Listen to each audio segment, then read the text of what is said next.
Hello? Okay. Don't know what was going on there. Or why I'm like randomly cut off on this side. That's an interesting, fun update. Do I have like a crop filter on? Hold on, chat. Something is screwy. It looks like I do. That's sus. Okay. Hold on. I'm gonna come back. Ta-da! I have a full hand now. Okay. Anyways, hey everybody, we're here. We're live. Someone said new Ariana music. Are we excited? No. Anyways, I'm so glad to be here. Or am I? No, I'm kind of lying. Like, I'm glad to be streaming, but like, I don't know. Today is a weird day. There's a lot of things going on. That sounds really vague. But yeah, sometimes I just feel really vague. Someone said you're looking extra bald today. Thank you. I think I shaved my head literally last night, which is like the closest shave you usually get from me on camera. I love shaving my head. I see a lot of people laughing at the Ariana thing. I'm just being honest. Am I excited? No, I don't care if she releases an album or not. I don't really listen to her anymore, but that's okay.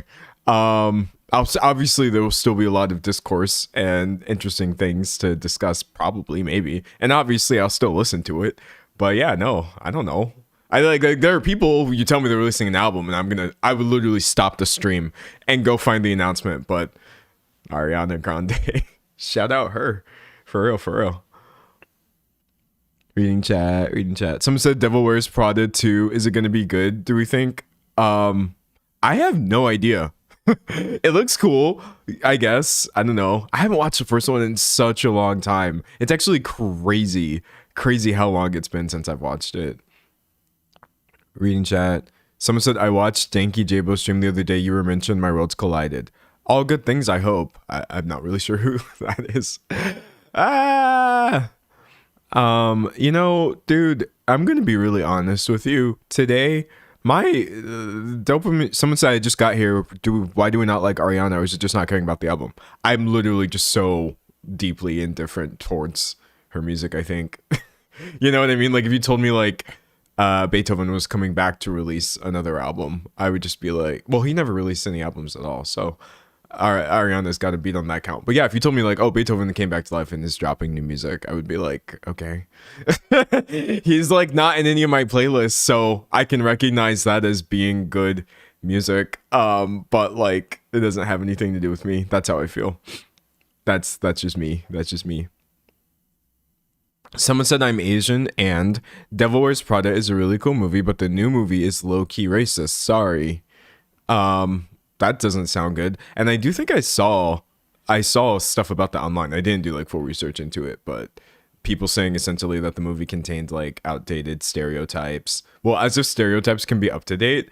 I did see that, unfortunately. And I saw a lot of people like trying to downplay those criticisms and being like, no, I don't know. It's very interesting. Very interesting. Anyways, what I was gonna say, chat, was like I think that you ever just wake up and like your dopamine machine is broken. Like dopamine machine broke, dude. Like I don't know, I feel it's funny because like usually during these times I wouldn't be live. These are usually the days where I don't know. You don't want to know what I do on days like that. But I was like, you know what? We'll be fine. We'll be okay.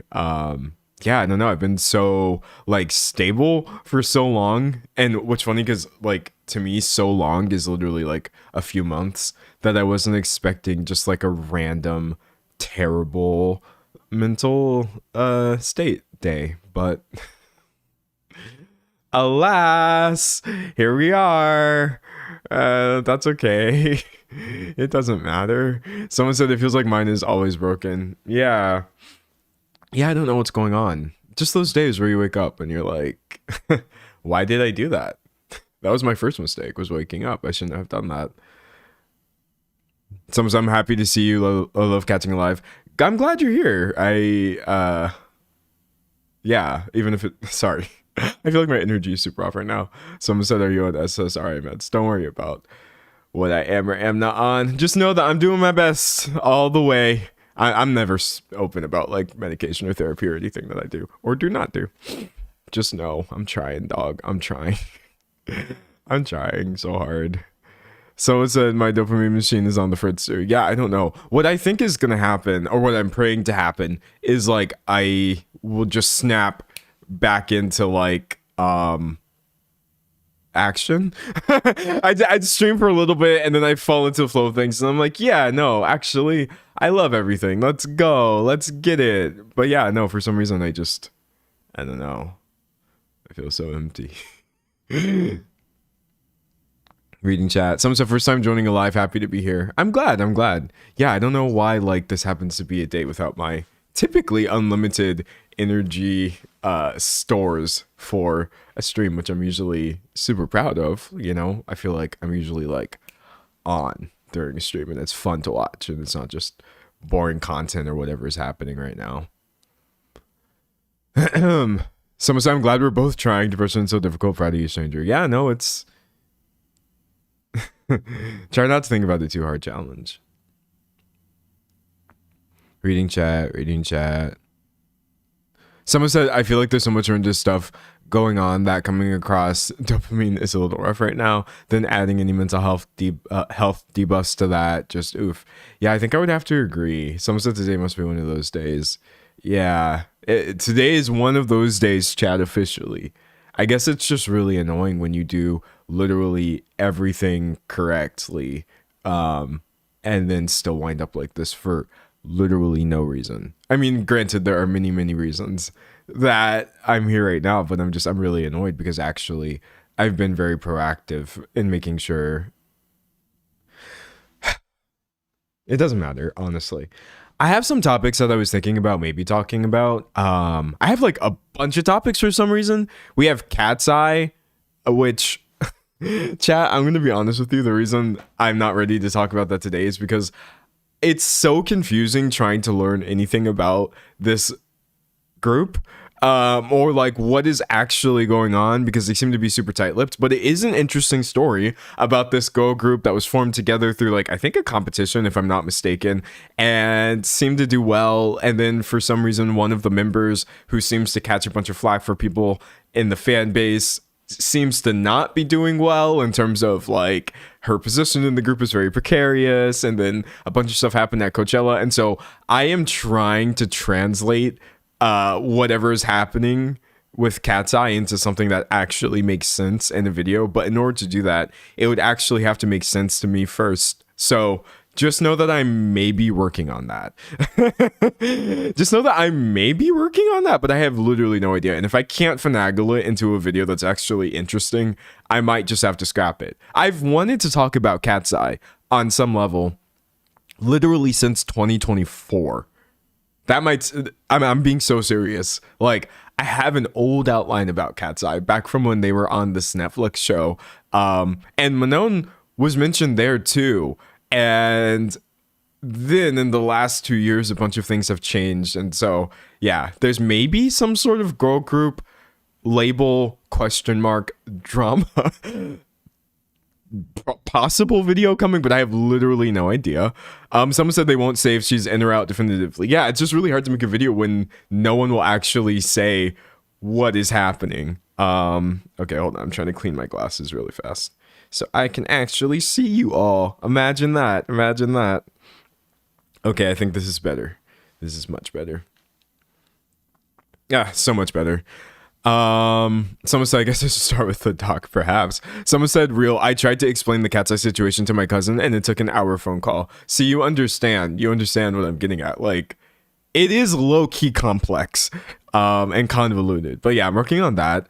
I am working on a video about, now chat, I know that there's like 50,000 AI videos happening all the time, but to be fair, I do try to approach it from a different angle every time. It just keeps coming up because like you've got AI in publishing, AI in influencing, AI in the podcast space, And now I want to make a video about, I don't know if you've noticed this, but Hollywood has been seriously embracing AI in a really annoying way. Everything from like Ben Affleck secretly doing an AI production company startup and then selling that to, I think it was Netflix, I don't remember, for hundreds of millions of dollars, to like weird comments recently from people like Reese Witherspoon, etc. Weird AI things happening with like seemingly respected directors now all of a sudden releasing like entire movies or shorts or this, that, the other.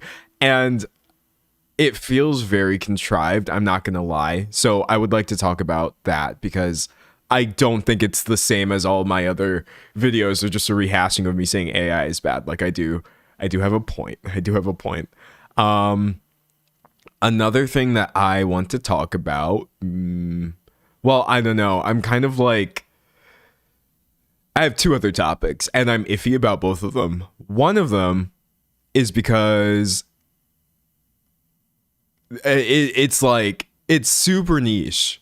And I always worry about covering really niche topics. I was able to get away with it one time. And actually, I think it was really well. It did really well. But like, I talked about the wedding scammers. Does anybody remember that video in that stream where it was this husband and wife duo, but it turns out they were scamming a bunch of people and the husband actually had a whole like record of arrest. It was actually really bad. But that wasn't like a popular news story. That was literally just local news that I translated into an internet commentary video because I was very obsessed with the topic.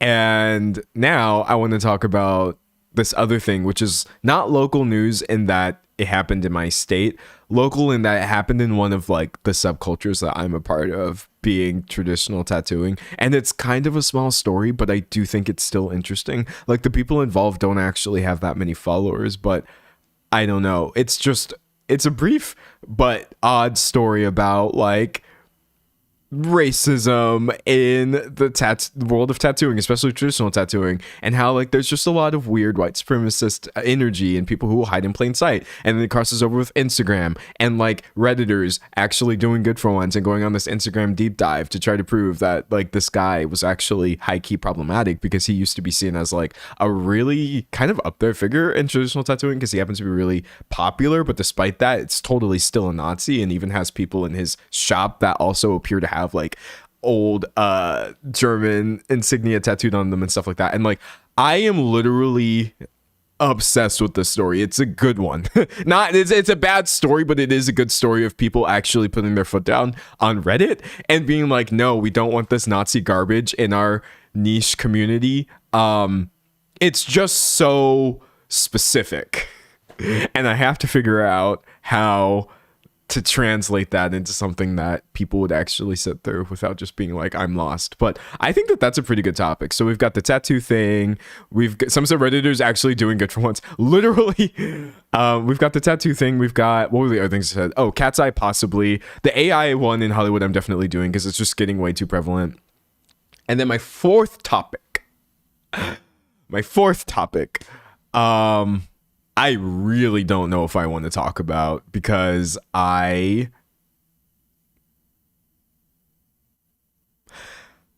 a video game called Pragmata, and I literally have so many mixed feelings about it. I think we could, sorry, I'm literally like I'm rambling because I'm trying to say like 10 different things at the same time. I just have really, really, really mixed feelings about it. And then there's also parts of me that my feelings aren't mixed. They're just straightforward. A lot of people in Pragmata's fan base, and I do mean a lot of them, I'm not talking about just some niche, fringe, small minority. A lot of them are actually really terrible people who all need their hard drives checked, for sure.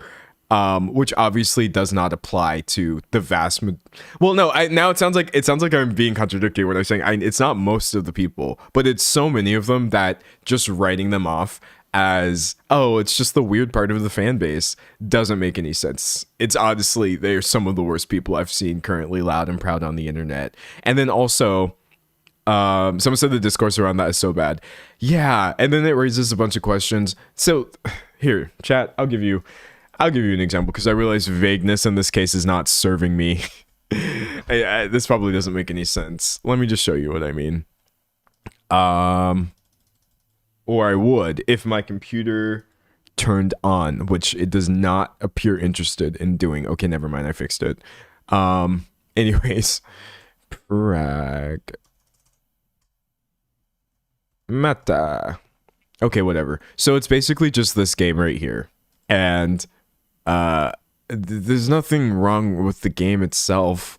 But it's just the fan base that the game has attracted is literally insane. And I do think it like they got an entire subreddit banned just because of how they were talking about. I'm sure you can guess which character they were talking about. And then it kind of does raise like slight questions about Capcom's culpability and all of this, if any.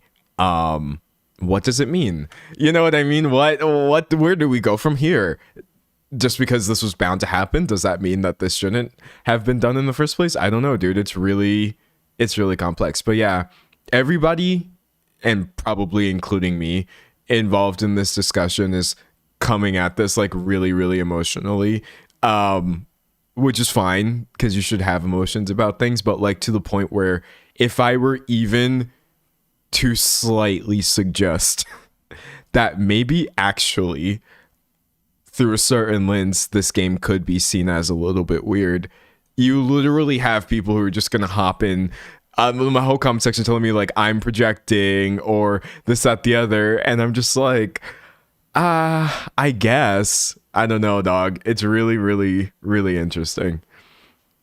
Reading chat.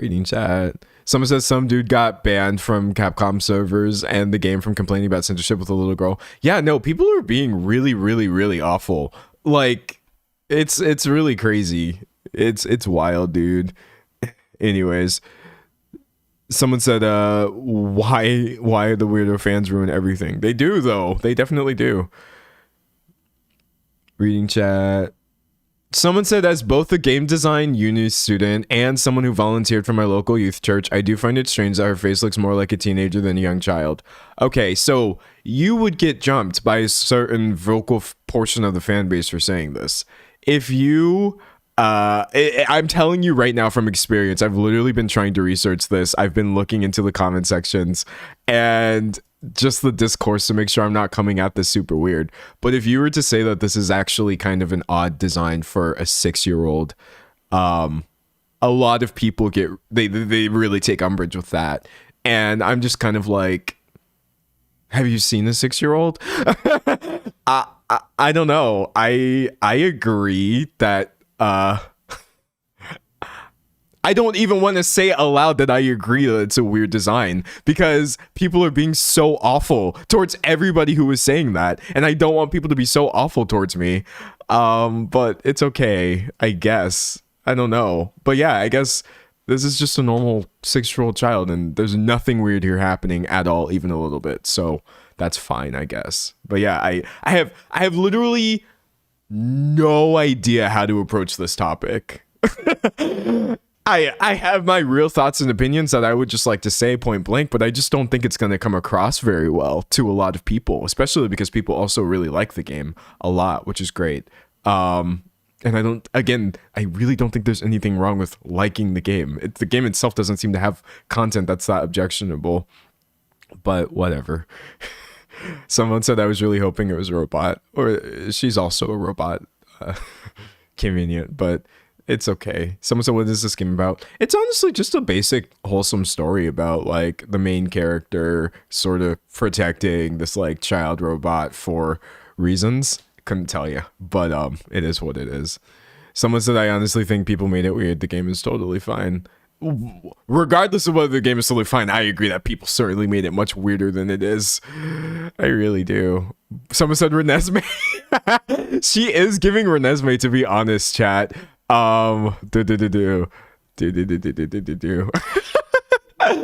Sorry, I can't help but think of the Twilight baby. God, why did they do that? Why did Twilight do this? Anyways, it is what it is. It doesn't matter. Someone said the critiques on her appearance are valid, but the game is very fun with a sweet and funny story. Yeah, it seems cute, honestly, from everything I've seen of it. Haven't played the game, which also some people would say is like, what am I trying to say? Some people would say it means like you can't talk about the game at all because you haven't played it. And I'm just like, I'm literally not arguing that the content of the game is objectionable. It's really not. Someone said, is the uncanny valley for the robot not intentional? I hope so. I mean, it would make sense. But yeah, no, dude, it can be so difficult trying to decide whether it's actually worth catching the smoke. Because believe it or not, I actually don't want the smoke 24/7 all the time. I don't get anything out of like the idea of people constantly feeling embattled with me or the ideas that I put forward online, or like I don't know, either serving some sort of weird agenda or personally coming for them because I happen to disagree, or I don't know, people also they take it really personally if you say that something that they like is weird, or if it even gave you the ick or anything, but it's okay. What do I know? Not everything. I don't know nothing. So let me just, I don't know, dog. Why talk about anything ever? I don't know. I feel like just so many things are true. Someone said it's not really worth the smoke, in my opinion. A lot of more important things going on right now. Yeah, but I have no power to affect any of those things by talking about them as opposed to a stupid video game. You know what I mean? It almost is like I may as well just make videos on whatever. Is how I feel sometimes. Someone said you have such a nice voice. Thank you. I feel like I sound really dead right now, but I'm trying not to. Someone said, just joined, let's wake it up. I'm trying, for real. I always put your streams on at work. First time being here actually live, though. I hope it's a good stream. Buddy. Someone said, so many things to be true once. Someone said, I don't know if I would go so far as to say she looks like a teenager. Yeah, I don't think she does, but she looks a bit odd, like Renesmee baby. Yeah, I don't know. It's okay. It doesn't matter. Nothing matters. A lot of things matter. A lot of things are very important. Nihilism is not a cute personality trait. So many things matter. Everything matters. You know what I think the thing is too, though?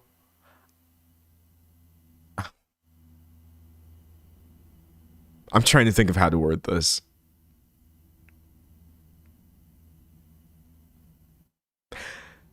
I feel like I have a much higher tolerance for taking things that I do appreciate and pointing out that there still may be design decisions or character decisions that are just odd or work against the game, or just, you know, maybe like I think of Final Fantasy, for example, and I do talk about that series a lot, Final Fantasy 13 specifically, but there are also characters in Final Fantasy 13 where I just straight up don't like the way that they were designed or portrayed because I think it was weird. And like no one who is sane in the fan base would really like disagree with me on that, but I don't know, dog. It's okay. Someone said part of the problem is also that people genuinely don't know how to draw / animate children. I agree with that. I agree. Kids are not easy to draw because there's so many reasons actually for why kids are not easy to draw. One of the main ones is that like they don't have very defined now I'm not even talking about the game, I'm just talking about drawing a childish face. They don't have very defined anything. That's the problem with trying to draw a kid, is like their features, their bone structure, nothing is going to be very like solidified. Versus drawing an adult, there's usually at least some very strong feature that you can pick out and work off of there as a framework for constructing their face. But kids are just literally like, I don't know, they're just like piles of human. And they're not done cooking, and you can tell, dog. You can really tell. Reading chat. Someone said was not expecting a Final Fantasy mention on this channel. Oh, just watch my streams long enough and you'll certainly get them. Someone said, do you know the game Detroit Become Human? I feel like you would find it interesting. I played it recently. It was really interesting. That's what you just said. Yeah, I played it. Again, lots of feelings, lots of thoughts, but I did think like game-wise, it was really well done for sure. Reading chat. Someone said they're very round, circle oriented. Yeah, kids are round. That's the only thing that they have in common. It's the only thing you can count on. Someone said, which is why getting a tattoo of your kid is always a mistake. Oh, don't say that.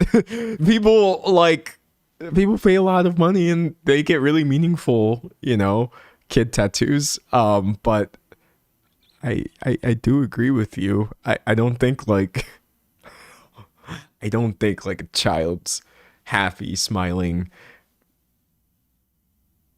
just undefined face is always the best subject matter for something as typically high contrast as a tattoo, because the issue is you either go full soft and then you have a very not well defined piece of artwork, or you try to sharpen things and then the kid winds up looking old, which happens with a lot of child portraits. But I'm sure a lot of people have a lot of really nice ones. It's just really easy for them to go wrong. Someone said my dad has a portrait of me as a baby on his arm. That's cute. That's cute, honestly. Someone said, do you have a favorite Kingdom Hearts character? I bet Roxas. I don't really have a favorite because there's just literally too many characters, but I definitely am a big Roxas fan. Yeah. Reading chat. Someone said my dad got tats of me and my sister's faces, but then got my brother's feet because he was the last. I would be so mad. I'd be like, where's my baby face portrait? Footprints? Those could be any baby's footprints. How do I even know those are mine? Someone said I just got here. What did I miss? Nothing. I've been trying to psych myself up for 31 minutes. Chat, do you ever just want to scream really loud and for a really long time? Do you ever want to blow your life up on purpose? Do you ever think to yourself, this is a very not this isn't a good thought, and so I'm not going to use any one specific person as an example, but you ever just look at celebrities or anyone, but usually celebrities are the ones we get an example of just having breakdowns in public or totally losing it, and instead of thinking to yourself oh, that person's crazy, wow, you just think to yourself no, I get it. I wish I could have my insert that moment. Just kidding. That's really bad to say, and I don't mean it, but sometimes the synapses, the neurons, they're firing in the wrong direction, I feel. Someone said, have I missed a lot? You've literally missed nothing thus far. You've not missed anything. Oh god, I just don't understand why. I just don't understand. I don't understand. I want to understand. So many things I wish I knew, but maybe I never will. It's okay though. Reading chat. Someone said 1 hour scream stream. If it wasn't going to be bad for my vocal cords, I would probably do it, honestly. When you want to scream but you live in an apartment. Relatable. I would likely get a noise complaint were I to scream, so I shall not. I shall not. Someone said what you want is the privilege to publicly crash out with essentially zero consequences. You know what I think it is, if I'm being really honest? I think sometimes a really ill part of me gets jealous that it can be so obvious to everyone else that something actually is wrong. Because sometimes I do look at people who are in really tough mental scenarios like that, and internally I feel equally dysfunctional, or at least I relate to it on a way where I feel like the only reason I'm not behaving the way they are, there isn't one really. It's more like I'm waiting for the other shoe to drop a lot of times when I see people really, really going through it.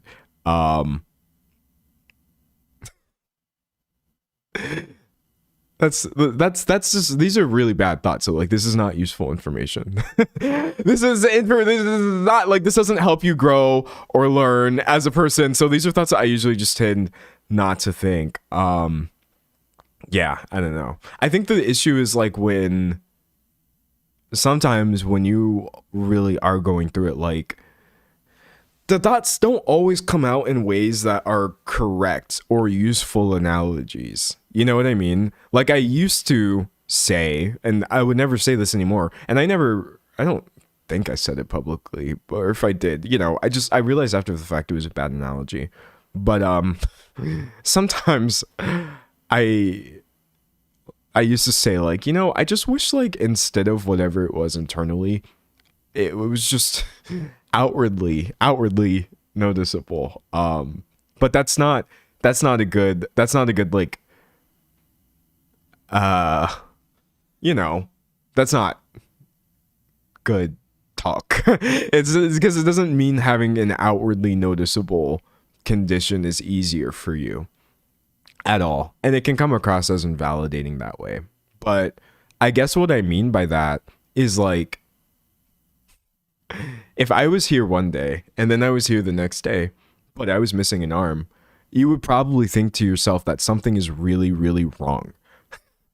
You would probably think that something really major has happened and that maybe I need some help. But I feel like because I show up every day and essentially always look the same on the outside, I'm over here internally feeling like, oh, what just happened to 20% of me? But there's no way for me to actually like demonstrate that in a meaningful way, save for being dramatic on a level that is not productive or beneficial. Um,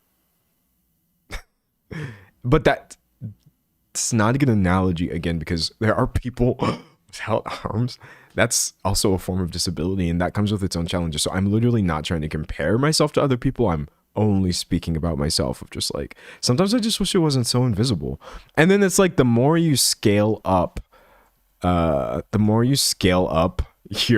outward displays of how you feel internally, you essentially just wind up driving everybody around you away, which you don't want to do. So you get really good at like downplaying everything. You ask me how I'm doing and I'm like, oh, I'm fine.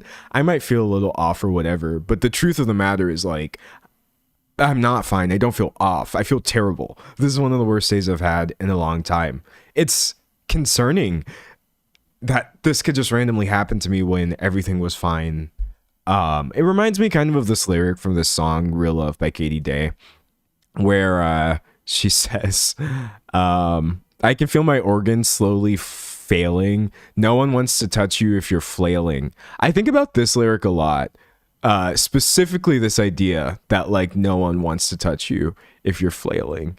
I don't love the idea of seeming like a lot or a handful, or just sit there. I know inner peace is waiting for me, but I feel too weak, she says. I would have to agree with her on that one. That was a big one right there. But yeah, I feel like garbage. I feel like I've been hit by a truck sometimes. Some days. Every day I wake up and it's just like 50-50. Well, and honestly, I think my odds are much better than 50-50 because I haven't felt like this in a long time. But you just kind of like, I don't know. And then what really sucks too is like, how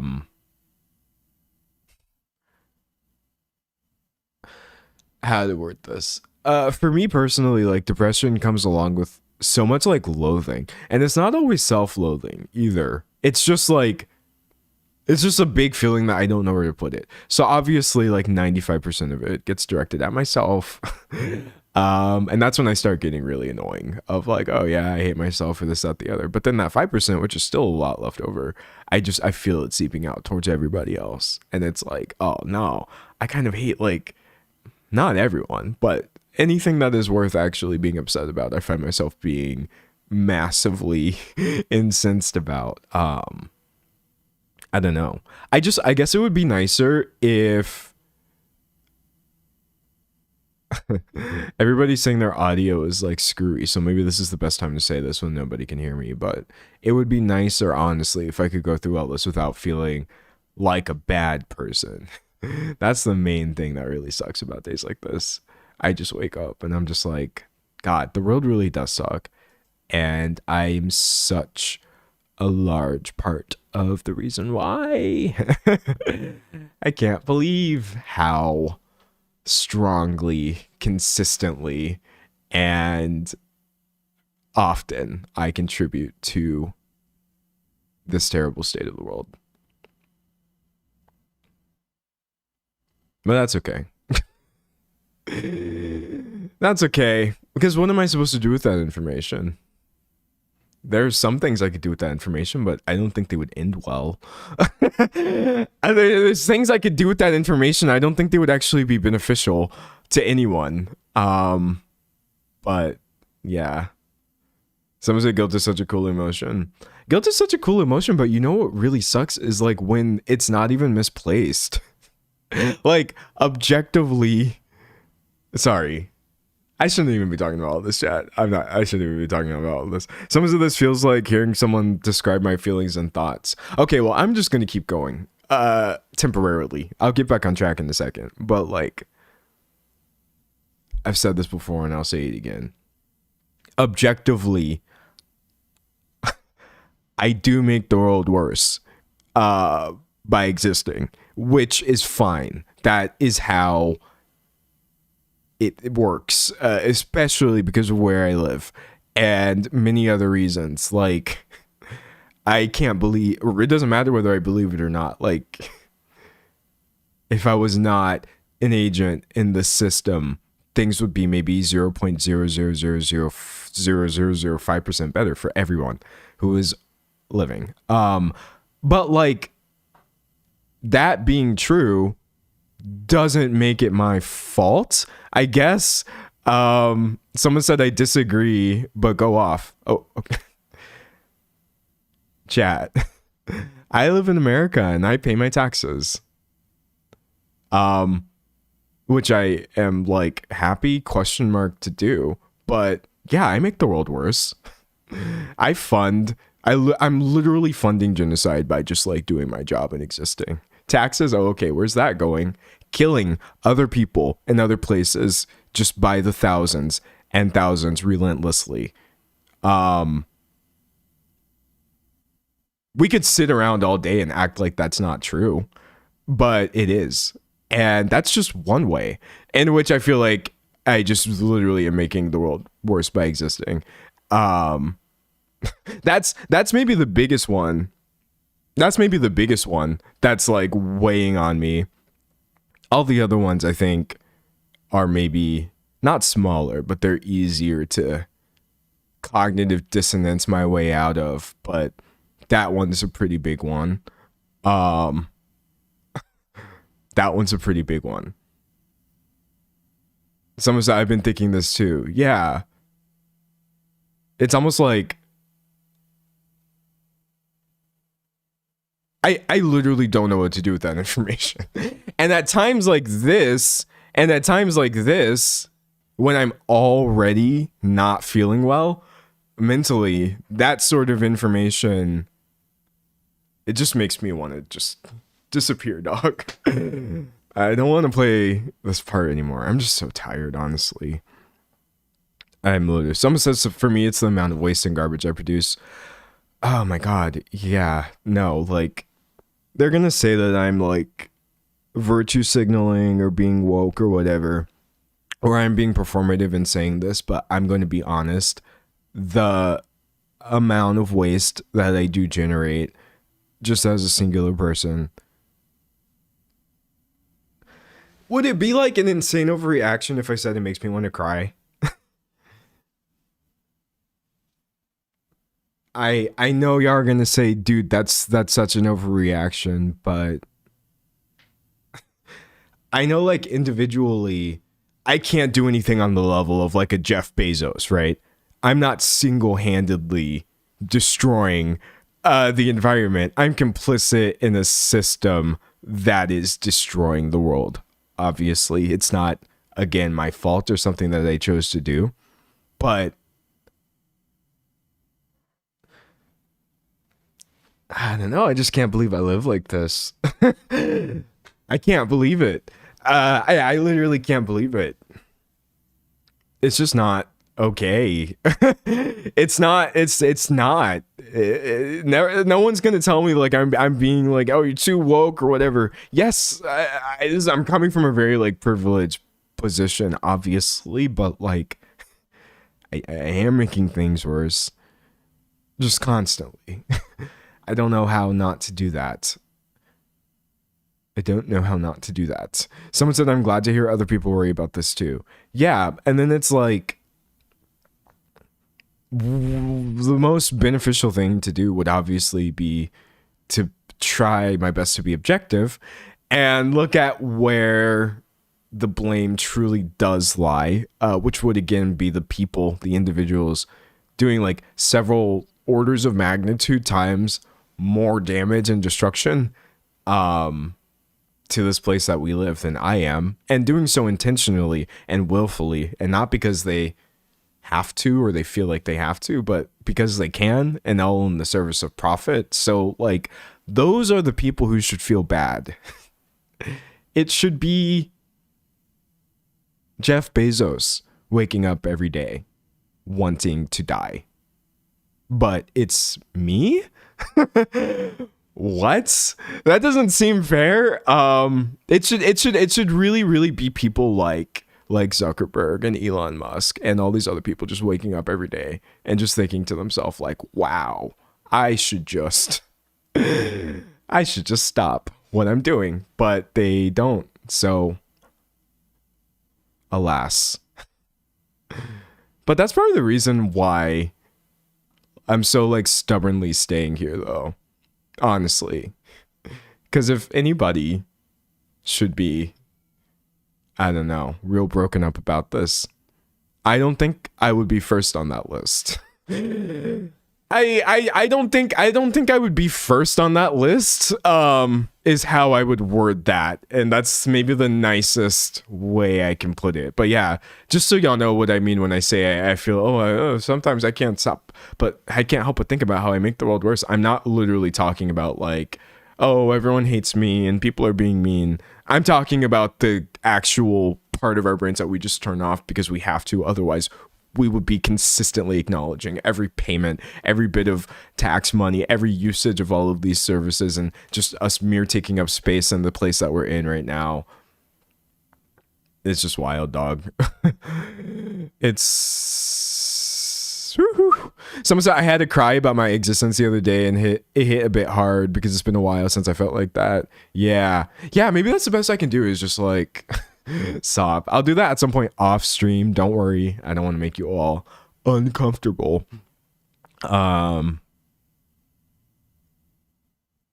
Reading chat.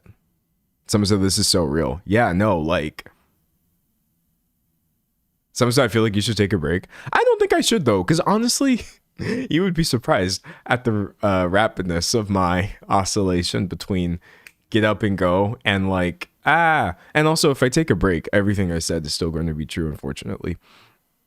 I'll put it like this. There are some things that I've realized throughout my life that like you won't get an answer for, or there are some, I think most of the things that I've struggled with in the past, I was able to eventually get an answer for through a combination of therapy and introspection, and time. Those three things together have actually given me so many of the answers to like the really big questions or comments or concerns or problems that I've had in my life. But there are those few pesky little things that I do have to accept no amount of realigning your expectations will ever fix. Like, point blank period. You know, I think what I want more than anything is for someone to go back and just make me like not this way. But like, that's an answer I'm not going to get, right? You can't go back to when I was 4 and 5 and 15 and like stop all of these series of events that resulted in me being the way that I am now, which is just me. Science will label it a bunch of letters, bunch of boring letters. But to me, I'm not like a collection of disorders. I'm literally just me, right? That's the main thing I want, is just I want someone to go back and stop it. I can see it so clearly. Sometimes I can pinpoint like, God, I feel like if that hadn't happened, I wouldn't be here. But like, no one can do that, right? And I used to go into therapy begging every single therapist, like, please, please, please just go back and stop me from having depression, anxiety, PTSD, like all of these things. I don't want it. I don't know. Delusionally, I feel like I would be more without it, but I know that's not true. That's just kind of internalized ableism. But it doesn't stop me from having those thoughts, right? And of course, I get a little bit older, and I do realize at one point, like, okay, therapy is not me begging someone to magically fix the past. It's learning how to have a future based off of the past I experienced. And so I got a lot more, I don't know, it got easier to live, I guess. But like, at the end of the day, that is still one of the problems I just had to put on a shelf instead of trying to constantly fix it. There's like a little glass sphere with like, and you look into it and it says words like a magic 8-ball. And this one just says, you broke me when I was a child, and you can't put me back together the same way ever again. That's fine. So I put that on the box and I'm like, okay, no one will ever fix that part. And I don't need that to be fixed anymore. I've made peace with that. But I think like the more and more I read the news, and just remain educated and all these other things, I have a new 8-ball. And every time I look inside this glass, it says like, you are complicit in the destruction of everything else around you. And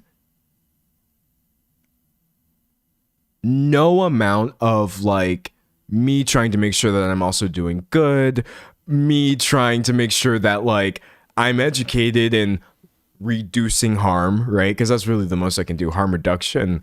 None of that. This is another one of those magic 8-balls.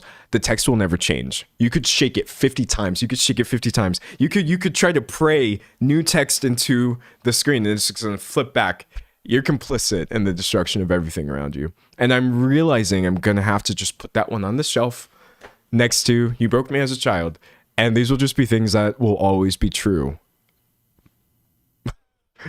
No one can therapy your way out of this. And that's fine. Again, because if I made peace with some of these other things that are on that shelf, I guess I can make peace with this one too. But like, that's what I mean, chat, when I say I've been feeling off. That's what I mean when I say I've been feeling really off, of just like, I try to be so loudly against like all of the things that unfortunately just my money goes to. And you know what I mean? Like, I don't know. That's all I've got. That's all I've got though. For that. Someone said being existential is quite an experience. Yeah, it really, really sucks. Someone said this feeling started for me in 3rd grade. Relatable. Yeah, it started pretty early for me. I think I was literally only like 4. You're like 8. Like, I don't know. That's the part that really sucks, is like, I've talked about this before, but like,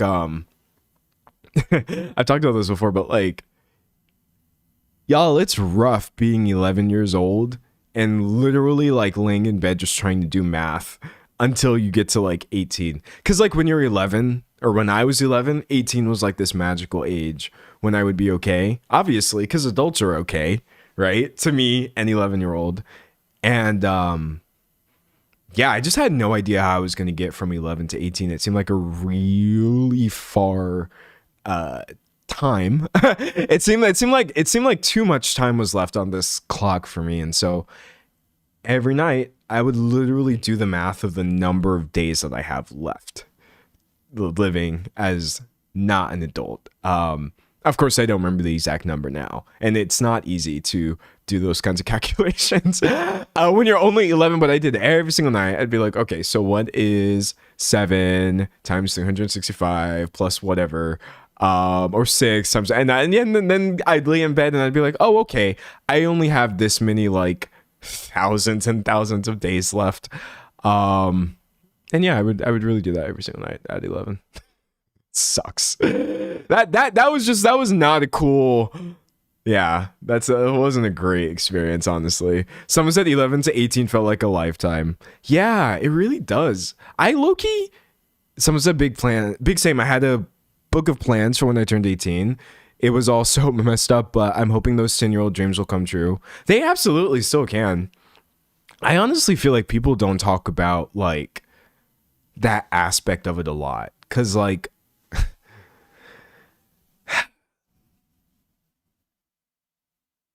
it sucks having the oldest thing about me, the thing that I've sat the longest with and done the most reflection on, being like the emptiness.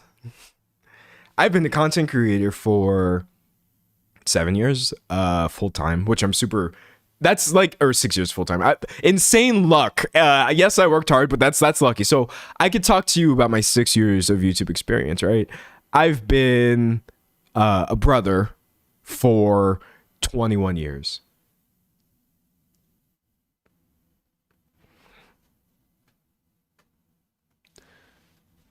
But I've been sad for 23. I've been sad for 23. Nothing like, I don't go back as far with anything else in my life. It's the sadness. Even before there was the rest of my life, my heart, my siblings, it was just that. That's what sucks. Like, why this of all things? I feel like even before I wanted to grow up and be X, Y, or Z, I just remember being sad. God. I'm 27. I don't think I was sad when I was 3. I don't think I was. But yeah. 4? I don't know what it was. Maybe it's when I learned how to read. It all went downhill from there. Someone said my heart breaks for you. Well, I mean, I know it sounds really like sad sack, like feel sorry for me type stuff. But I guess what I'm trying to say all this to explain, because that one person who suggested I take a break, which I appreciate, that's a sweet suggestion, but I want you to know, like, that's sort of the rough part about depression for me. I wake up and have a bad day, and it's not like I had a bad day, right? Well, it's Tuesday. Okay, so give you an example. Sunday was pretty good for me. Monday was pretty good for me. Monday, actually, I'm not gonna lie, I felt things slipping by the afternoon. But Tuesday, I wake up and I feel bad. It's not exactly like the same way you would feel bad if you had plans and they got canceled. I feel 4-year-old bad. I feel 23 years ago bad today. And that is what sucks, I think. Like, I don't know. It just gets so heavy. It literally just gets so heavy. That's the thing, is like, even if I was just, I don't know, unhappy, I get unhappy over things. Everybody does. That's a very human response. But like the actual depression itself, just having lasted this long, I'm just like, 23 years. 23 years? What am I supposed to do with this 23-year-old feeling? It's old enough to buy a drink in the United States. Like, what? You cannot be my oldest friend. Not you.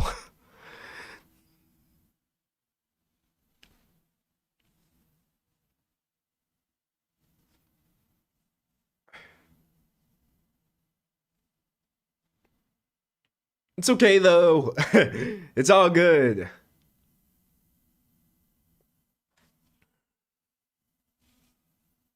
Supposed to have a cloud over my head every day. I know what you mean. I really do.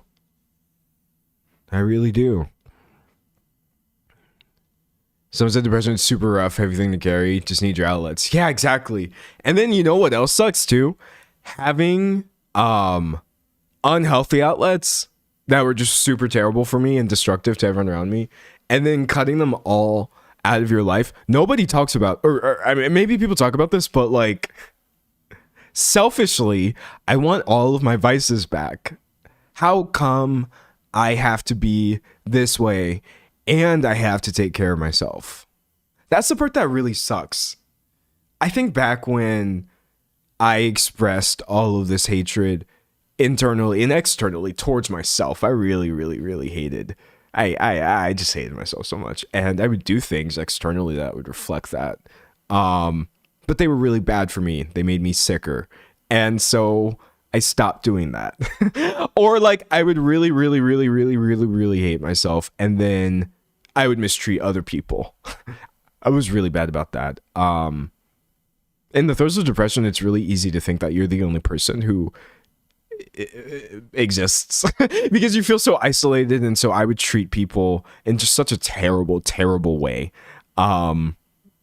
So then you realize, like, wait, I'm an adult. I can't keep getting away with this, and I don't want to live like this. I don't want there to be a countdown clock. So I make all of these really tough choices, and I'm like, I'm going to take care of myself, and I'm going to stop mistreating people just because I feel bad. I know, crazy thought, right? But I had to decide that, honestly, when I was like, I think I was like 19 when I decided I'm never going to let somebody else have a bad day just because I'm having a bad day ever again. I'm not going to do it. And I genuinely don't think I have done that. Not intentionally since then, but like now it leaves me here 27 and it's like, okay, great. So we don't do these unhealthy things, and we don't mess up other people's days, and we don't like waste people's times, and we don't do these grand gestures of attention seeking, honestly, just because you want to feel seen. So what do I do? What is left? What is left? I don't know. You know something else I say? Really, really, really bad thing to say, chat. Really, really, really, really, really, really, really bad thing to say. But internally, sometimes I'm literally just like, this is why people do drugs. I know it sounds funny, but I'm not being funny. I literally do think to myself, like, it's either nothing or something. And sometimes I understand why people choose something. I really do. Because the nothing of it all is literally just, it's so difficult to sit with. It's literally impossible to sit with. So it's just nothing then? That's the right answer? That doesn't seem like the right answer. And realizing like a bunch of the things that I've done in the past that were terrible and destructive were essentially, I was just using them as drugs. I really was. But I've stopped using all of those. And that doesn't leave me with many options. But that's okay though. Like I think the fact that I can even talk about all this clearly is a pretty good indicator. Like, I'm not gonna do anything bad. You know what I mean? Because like I usually when it gets really, really crazy bad, I'm not even this lucid about it. I'm just like the scribble, just take a black pen and scribble all over a page is usually how I feel. But I actually feel quite cogent, quite lucid, quite coherent, and in touch with my feelings. They just happen to be really bad feelings. They're not good feelings right now. But that's okay. That's okay, dog. Someone said D'Angelo's putting down and I'm picking up. Yeah, I'm glad people hear what I'm saying. I really am. But like, someone said, I've worked really hard and have really grown my personal responsibility, but after a hard day or even a hard moment, I want an effing drink. I hear what you're saying. Someone said, genuinely asking, but did prescribed medication even help? Everything helps. Everything helps is the shortest way I'll put that. I would never want to say anything that would discourage you from also getting prescribed medication. I think the thing is though, like, how to word this. Everything helps until it doesn't. And then sometimes you got to figure out what went wrong, and that can be really difficult, or can even lead you to believe like it would have been easier if I never tried. Or sometimes everything helps, and then also it may hurt as well a little bit, and that hurt is it's much more manageable than what you would have without the help, but it doesn't make it any easier to deal with. So, you know, all the things that like make you better, to me, there's just such a big asterisk next to all of them. It's like, but and also, but that's okay. What I really would prefer is if there was just like stability with no side effects. And that would be great, but that's okay. Someone said for me, crochet is therapy until it's not. Yeah, everything is fine and dandy and makes you feel so much better until it doesn't. But like you should not view these things as like a countdown clock, obviously. Or I try not to in my personal life. Someone said it's never a linear improvement. Yeah, definitely not. Definitely not. Someone said everything helps you soft a little bit. Yeah, exactly. Someone said I relate to a lot of this. Sometimes I treat my mental illness like a poor little child, and that helps make me softer with myself. Yeah, that makes sense, honestly. Someone said I got myself addicted to coffee too. Missing one morning coffee feels like not getting your partner's kiss for the day. That's a sweet analogy, but I do hear what you're saying. Like, yeah, we've talked about this a little bit before in previous streams, but like falling into addictive patterns when you're in this sort of mental state is like alarmingly easy. It's alarmingly easy to do. Uh-oh. Someone said my Lexapro didn't cure my panic attacks, autistic meltdowns, and CPTSD flashbacks, but it did reduce them, so it's worth it. That's how I feel. Yeah, exactly. That's why I'm never anti-therapy or medication. No, you should be doing it, and you should be doing these things. Like, and something is better than nothing, but like, where is the fix all button? Control Alt Delete. Reading chat. Someone said coffee is the only thing I look forward to most days. Is sad but true. Sad, but you gotta have something. You know, you could see this sad. Maybe it is, but like, even just having anything is so important. I feel for real. Reading chat. Someone says I say medication doesn't help me not feel bad, but it makes me be able to bear it. Exactly. Like, even if you just crank down the noise a little bit, that can go a long way, because then maybe you can actually hear anything else in this world, and only then do you start seeing like, oh wow, there's beauty outside of the darkness. Someone said, can you believe there are neurotypical people? Like, it genuinely perplexes me. No, I can't.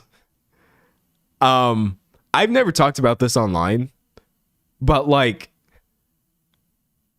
I think I'm neurodivergent to a point that I literally have no ability to comprehend what being neurotypical must feel like. I understand that this is obviously the majority of people, what with it being called typical, but like, no, I don't believe, not believe. I don't know what that means. What does that mean? Oh, I literally don't know what that means. I don't know how that can happen in a person, especially too, because I think I'm surrounded by so many people who are not. They were typical that I just like, y'all are really just like regulated naturally. That doesn't make any sense to me at all. I don't understand, and I never will, but I'm happy for them. Happy for you. Or sorry to hear that. I ain't reading all that. I ain't reading all that. Someone said typical is basically a myth as far as I know. Yeah, I mean, even the idea of like what gets to be defined as normative and what is not is already so dodgy from jump, honestly. So dodgy. Someone said I just can't fathom someone being well adjusted. Also, I think it seems more typical because a lot of people don't address their internal issues. I agree. Being well adjusted in general is like, y'all are what? Y'all stable? Huh? Good for you, I guess. Someone said my depression makes me feel like I'm under a heavy blanket, but meds give me a little light under it.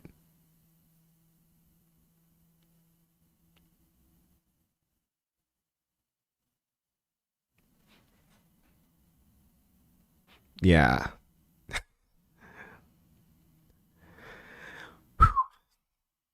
I've been reading so many comments and like I've been fine. But for some reason, just the simplicity of that comment really got to me. That's literally it. That's literally it. That's literally it. I think a lot of people think, and maybe that's even their experience, which is great, but a lot of people think like you're under this heavy blanket and therapy, medication, and all these things is so that you can take it off and then go join the world and be free with everyone else. But no, it is more so just like, oh, here's a little flashlight. You can click it on sometimes, and then you can see in your little constraint. It is what it is. Or can I just borrow one of the most prominent depictions of all time? The bell jar. Shout out Sylvia Plath. Complex person, obviously. Not here to discuss her personal life, but just the actual metaphor of feeling like you're in this world, but inside. Just a bell jar. Just a big glass encasing. And it's kind of like, well, what do you do from the jar?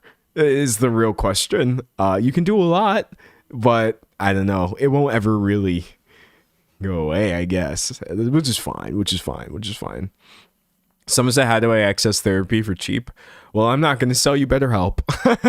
I'm not even going to suggest it. Honestly, the truth of the matter is I don't know. It's not equally accessible for everybody, unfortunately. But yeah, that sucks too. When I was a kid, it wasn't accessible for me at all, which really did not help any of this. Now I happen to have access to it, but like, oh my God. Like, for example, my college, my university had free counseling, which was really actually strangely helpful. So that's something that you could look into. I don't know if that would be the case for you. Granted, I mean, that's not really free counseling if I have to pay for my education, which I don't think I should have had to do. But like, you literally have to do any and everything you can, I guess, even if for me that meant like staying at school extra so I could go to those appointments and stuff.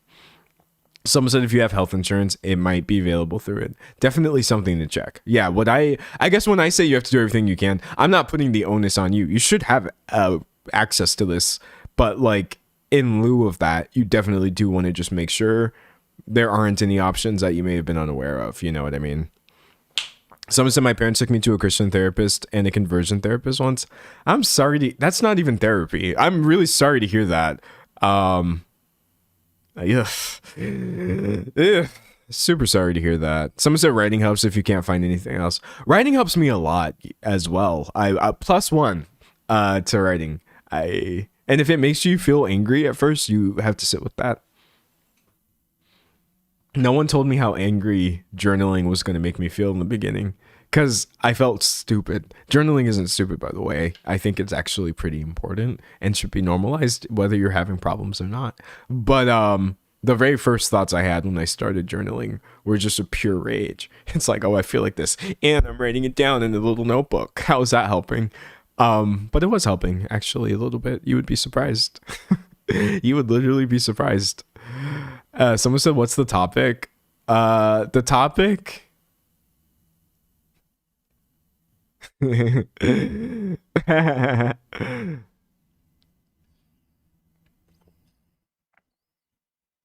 said, I know I'm doing bad when I don't journal. Yeah, that, oh, you know things are going down.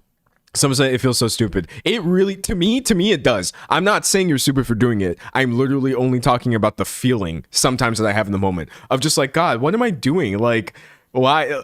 That person who said they were a teenager, like, it makes me think back to being like a teenager. And then I'm just like, well, what's with all the hatred for me as a teenager?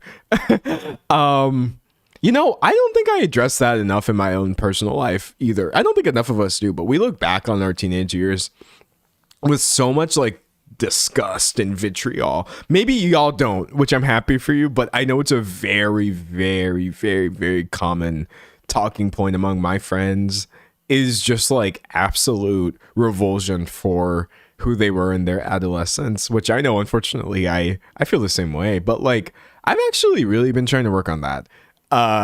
And realizing that on some level, hating me as a teenager is still self-hatred, and that I was very much just as much me then as I am now. But that's a really hard lesson to learn, and I feel like that one takes a while. It's been taking me like years to really nail that into my head of like, no, it's fine. I was fine. I was still valid. I just didn't know what to do with anything that was happening.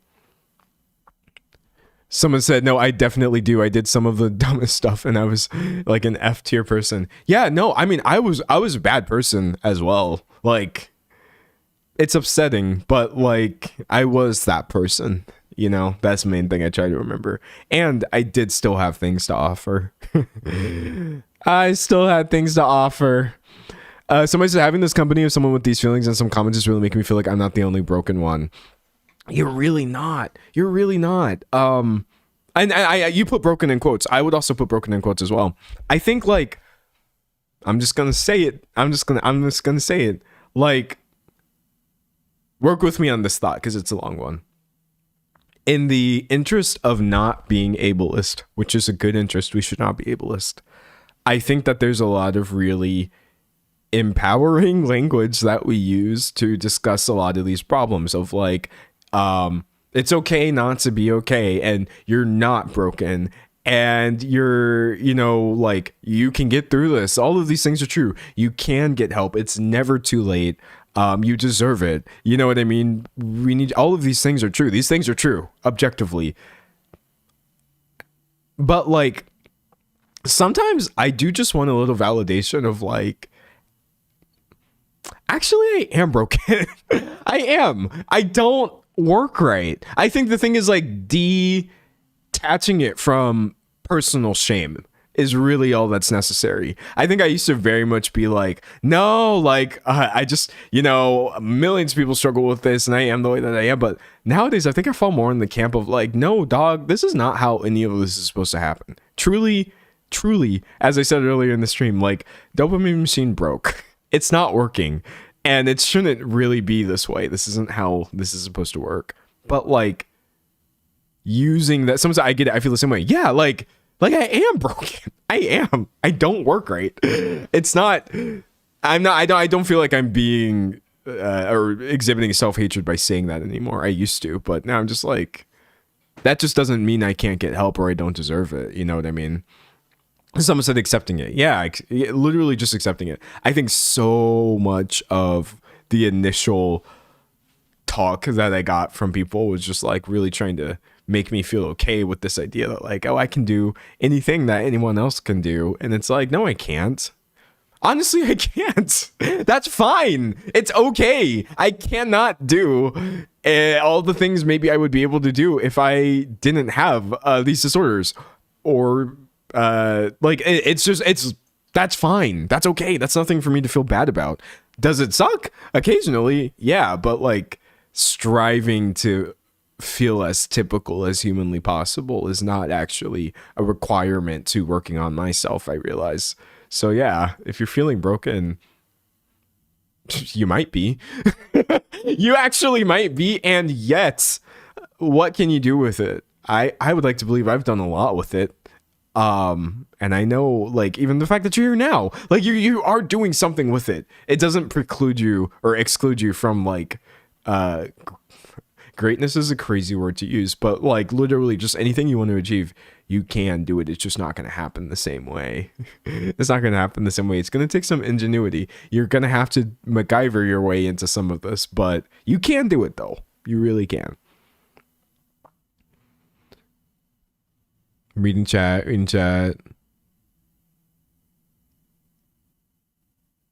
So many good comments. I'm actually really glad I went live today. I'm really glad that we went live today. So I'm glad I'm watching the stream. Look, we were just sitting here basking in a moment of shared gladness. I'm glad I went live. I'm glad you're watching the stream. This is not my intention at all. I was honestly just going to go on Reddit. Not super depressing Reddit. I was just going to pull up posts. I was going to fill it with like nonsensical, goofy stuff today. But the truth of the matter is that's really just not how I felt. By the way, I do feel better now. Somewhat. Like 100% better? No. But It is what it is. It truly, truly is what it is. Someone said, what's going on? I don't know. We've just been talking for the past, I think, hour and 20 minutes about various mental health related topics. Reading chat. Someone said there also isn't anything wrong with accommodating yourself, even if it feels / looks different from how other people do things. Exactly. Absolutely nothing wrong with it. Someone said, I don't know how this topic came up because I've been feeling so bad over exactly this topic today. Well, the news cycle isn't happening, or isn't helping. The news cycle isn't helping. All the things that are happening, that's not helping. Excuse me. Someone said, I feel better too. I really do. I know, like, talking it out is like the most basic advice ever. And I could have talked it out to myself or to my therapist. I could have waited a little longer, but like, I don't know. I do think there's a big difference between when I was younger, I used to say things to people that they couldn't help me with or gain anything from. That's the number one thing I learned in therapy. You can really freak people out sometimes by giving them the full extent of your problems. You have to learn how to let people actually help you. I was so bad at it when I was younger. I'm gonna use some really, really like triggering language, and I'm sorry for that. But like, I really did used to just come at the people in my life from the angle of like, I am going to do something bad. I am going to do something bad. I'm going to do it. And no one, they can't really help you with that per se. But I feel like the main thing that's helped me is essentially learning, like, that's usually the outermost expression of whatever it is I'm trying to actually say. If I was 17... and I had a platform, which thank the Lord, it was not the case. And I came on the live stream feeling the way that I do now, it all would have come out a lot darker. It all would have come out a lot worse and more, I guess, off-putting. Not even off-putting, but like concerning. Y'all would be telling me to end the stream. Y'all would be saying, D'Angelo, I don't think this is good for you. And it wouldn't have been. I think when I was younger, I really, really, really did not have enough experience to know how to give people opportunities to actually help me if they so chose. I only ever did things that people wanted me to stop doing immediately. And if you're coming at people saying like, oh, I feel this way and I'm going to do all of these things, and they're coming at you like, you have to stop what you're doing right now, and then you perceive it essentially as like them telling you to stop feeling the things that you're feeling, it was all just such a mess. But thankfully over many years, so many years, like 10, I've learned the sort of regulation of like, okay, this does feel the same way it does when I would have told people like, oh, I'm going to do something terrible today. But like, that's not actually the underlying reason. And being able to sit with the discomfort long enough to say the things that I actually want to say on this live stream, which is, Chad, I've been feeling a little hyper aware of my place in society or things that I'm contributing to constantly that are not good. Or, chat, I've been feeling like this way. And those are things that people can actually get something from. I feel like I do help people when I approach it this way. Before, when I used to disappear for some reason, and then I wondered why they didn't help. Oh, I did that too. Oh man. When I was when I was younger, like a teenager, adolescent, I would do that. I would concern everybody, push them away, not intentionally, obviously, because I did want help. And then I would also spend a large amount of time just feeling so angry at them. Like, how dare you not help me? What? And it would reinforce my worldview that essentially it was just me alone here. See, I was like, see, you don't even want to, you can't even help me, can you? I've said it before, I'll say it again, like, depression is so much like sad feelings, so many sad feelings for sure. Yeah. But beyond the sadness, for me, it very much is just like behavior that unfortunately it's me being a bad person. Whether or not I was going into it trying to be a bad person didn't matter, because in fact, and intent are two different things. I was never trying to be, I really wasn't trying to be a bad person. I wasn't trying to be that. And I wasn't a bad person because I had depression, right? But it's absolutely not right to honestly, like, I had people locked in this sort of cycle of constantly, you know, being concerned about me and like really just taking up so much energy, because that was literally the only time that my brain perceived that I was actually being seen. I was like, oh, okay, great. So you all do understand that there's a problem here. Maybe I'm not crazy. It was those times when everyone was doing fine and I was not. I always felt this desire to try to equalize this a little bit just so I could fit in with everybody else. And unfortunately, that didn't mean me getting better. That meant everyone else getting worse. So, yikes. Someone said I wanted someone else to care for me. I needed someone else to care for me when I was a teenager. I needed it because I wasn't going to do it. I was incapable of doing it. I myself did not care. I didn't. But I did think that like if I could just assemble enough people who could, maybe that would be a semblance of normalcy that could sustain me or whatever. But all that wound up doing was just making things harder for everyone around me, including and also for me, which wasn't my intention. But nowadays it's just like I just tell myself like you do gotta be an adult about it, even if you do feel the same way that you did back then when you did all those things. Well, how do you let people actually help you? Is that by telling people, hey, I need some time today? You know what I mean? I can talk more about it later, but sorry, mentally, I'm not really able to work on this. Is it by, you know, being honest with people and knowing essentially that like, yeah, anyways, I'm not going to sit here and list every single mechanism for feeling like a nicer person while you're still in the midst of depression, but I do all those things now and it helps me a lot. Hey, someone said I also learned that it's important for me not to surround myself with people who only wanted to stay in the spiral when I'm trying to get better. Oh yeah, absolutely. You cannot be in an echo chamber of, I mean, there's some catharsis that you may gain maybe from being heard, but being solely in an echo chamber of depression is not a good thing to do when you're depressed. I also noticed you use the verbiage of I can't find your comment, but you use the verbiage of people who want to be in the spiral.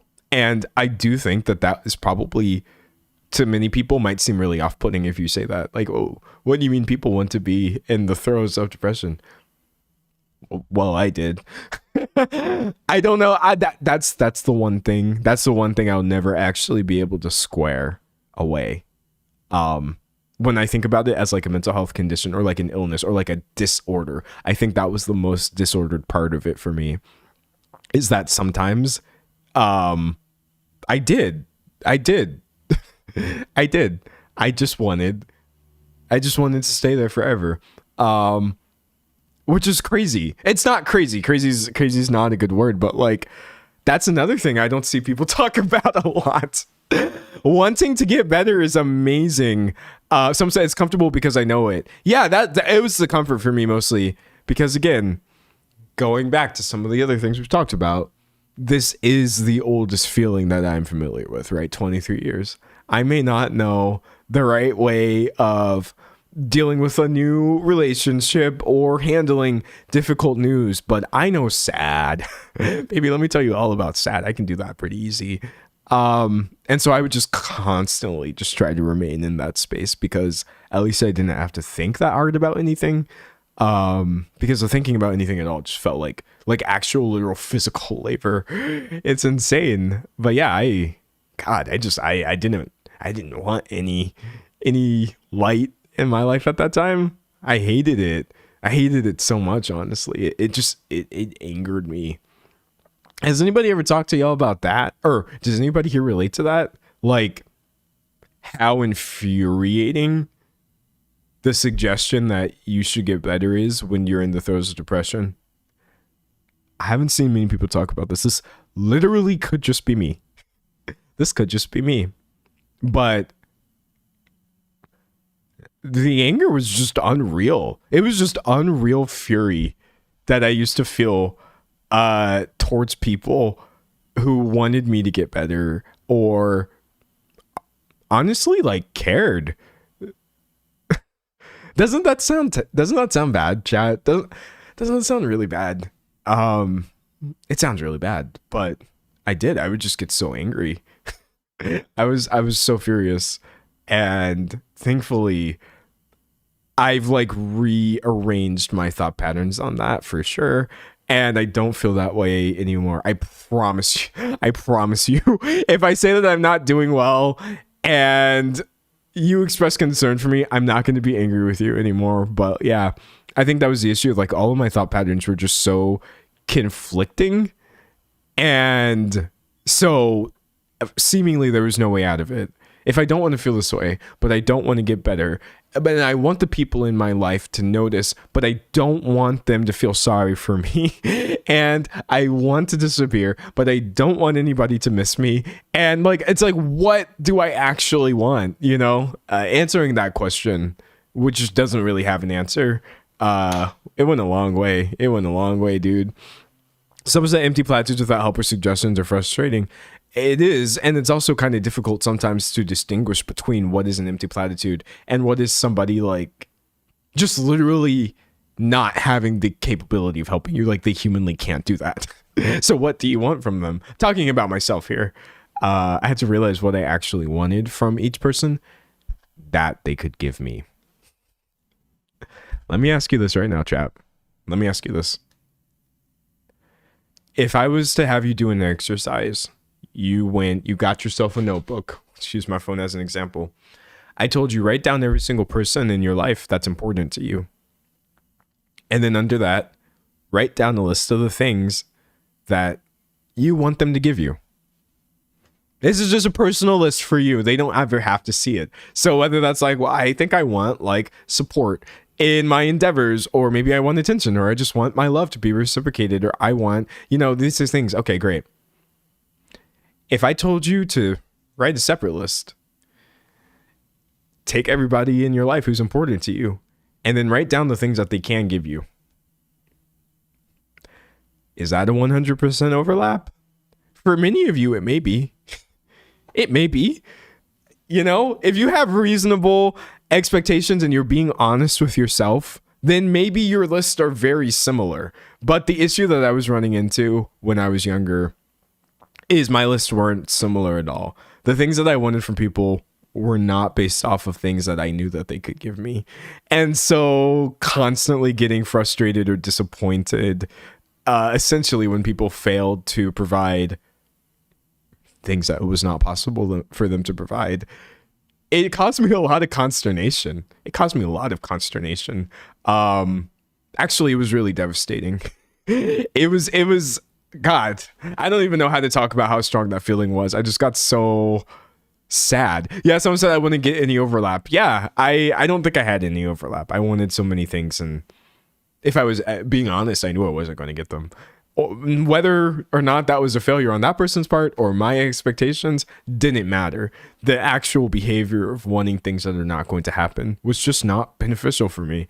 So I think being more honest, really truly honest about like, hey, what can the people in your life actually give you? What are they able to do that is in their nature? You can't really expect people to change, and you can't expect them to care about things that they don't care about, I guess. But for me, that was a really big part of it too. Of like, if somebody wants me to be better, but they don't have any or enough influence to affect reality to that end, I don't think like it's fair for me to expect them to help me get better. Turkey. Someone said it's still hard even though I'm aware of it. That's literally how I feel. It's not easier just because now I'm able to be a little bit more honest or discerning about what I'm looking for. I do still ultimately, as I said earlier in the stream, I just want somebody to go back 20, 23 years and fix whatever happened when I was younger. That's the ultimate thing that I would prefer. But like, essentially in lieu of that, you really do have to learn to like meet people where they're at. That's what I say. I feel like I use that phrase a lot of just like Meet people where they're at. Don't massively overextend yourself to try to get to where they are. Don't try to have them massively overextend themselves to get to where you are. Essentially, just meet people where you're at, and whatever distance or closeness that results in is the one that you have to accept in your life, honestly.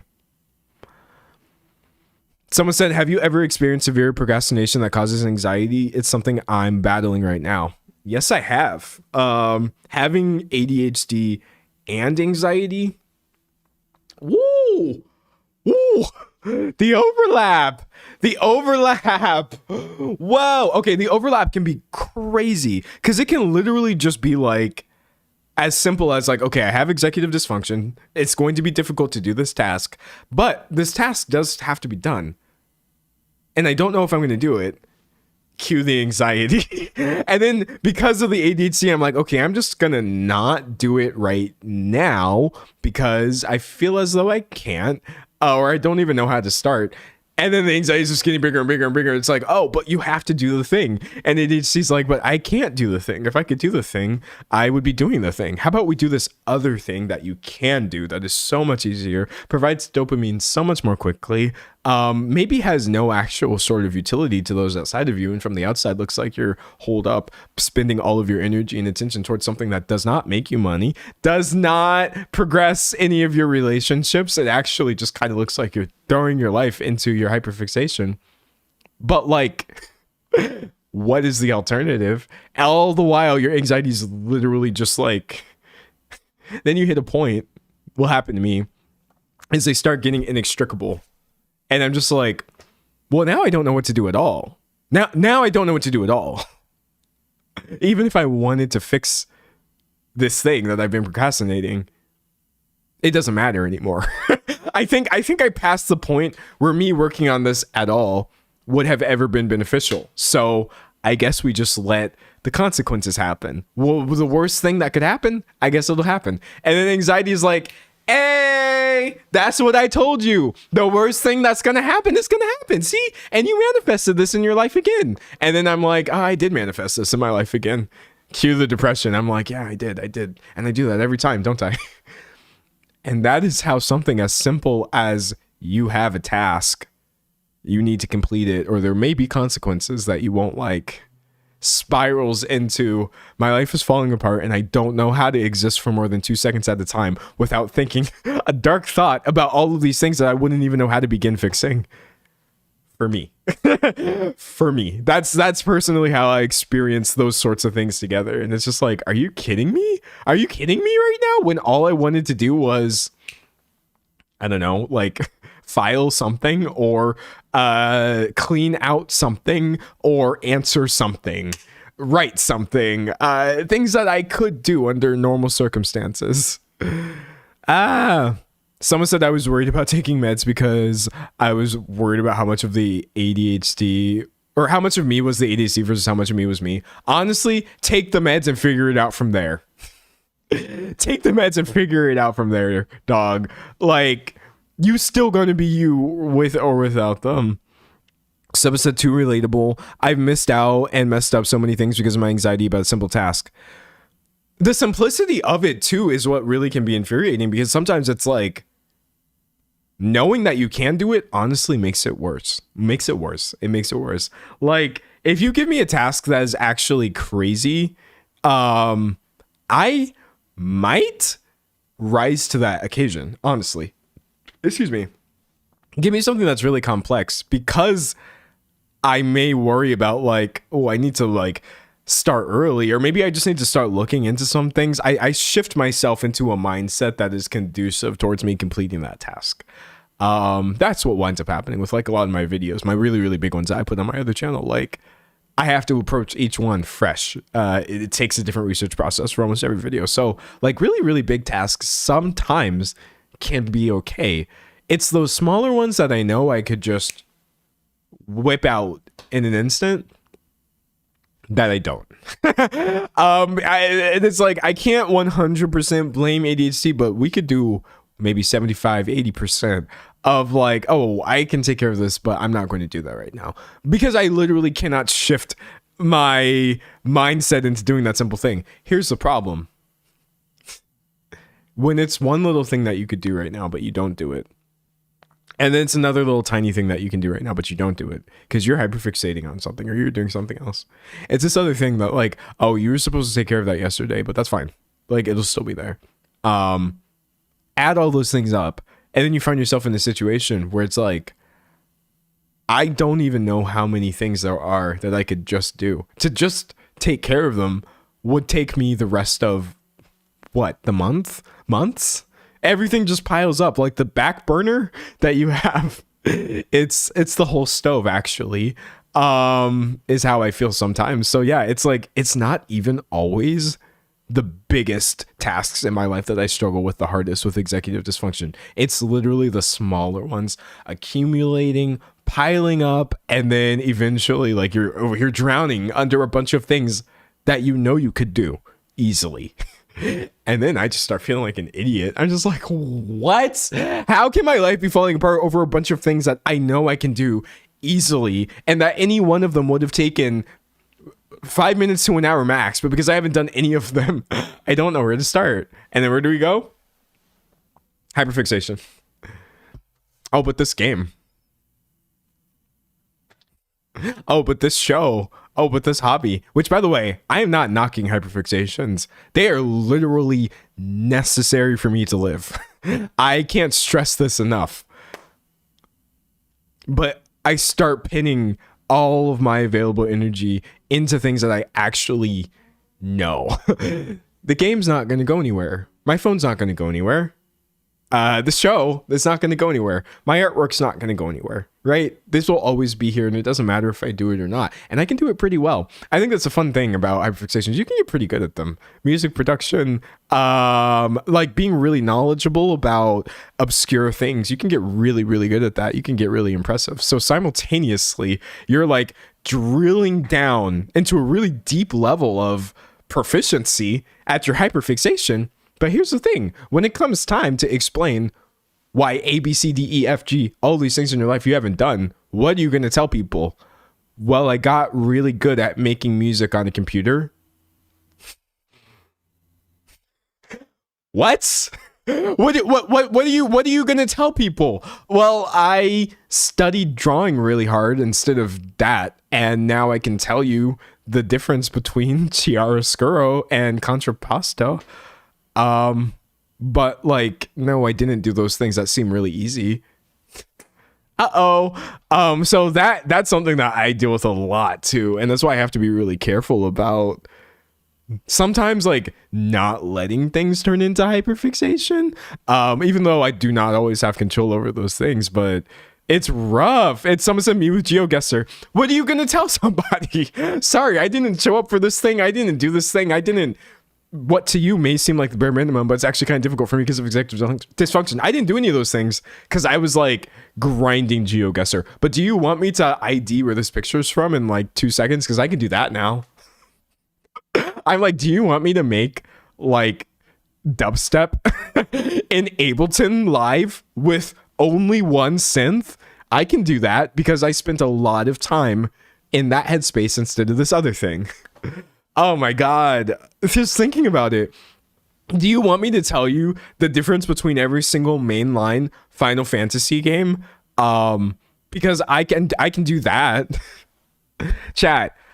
I literally used to be fans of games without even playing them. That's like I want to explain to you what hyperfixation means to me. It's different for every person. It doesn't mean you have a hobby. It doesn't mean you have an interest. Yes, it appears that way on the outside, but I'm talking about I would literally select individual games. I would not even purchase the games. I wouldn't even buy them. Oftentimes I didn't have the ability to do so.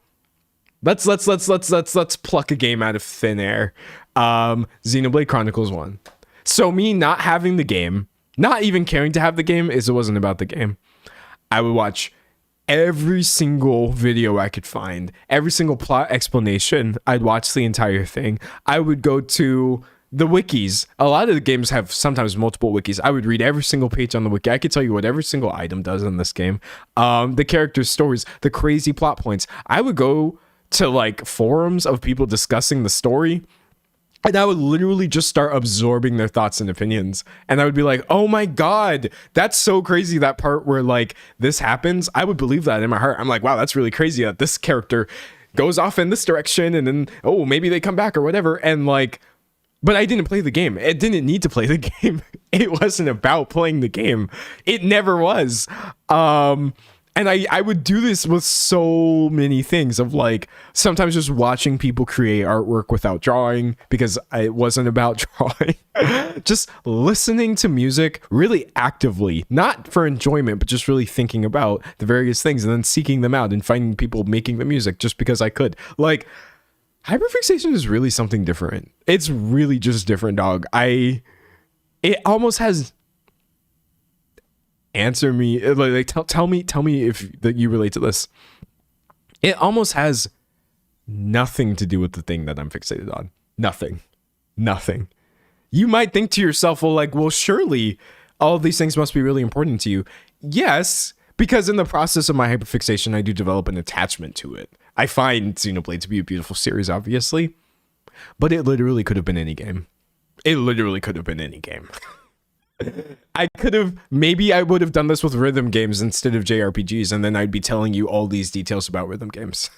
Maybe I could have done this with sports games, and I could tell you the difference between this game, that game, this game, the history of them. Like, it had nothing to do with the thing I was doing. It had everything to do with the patterns in my process of learning more and falling deeper into these rabbit holes.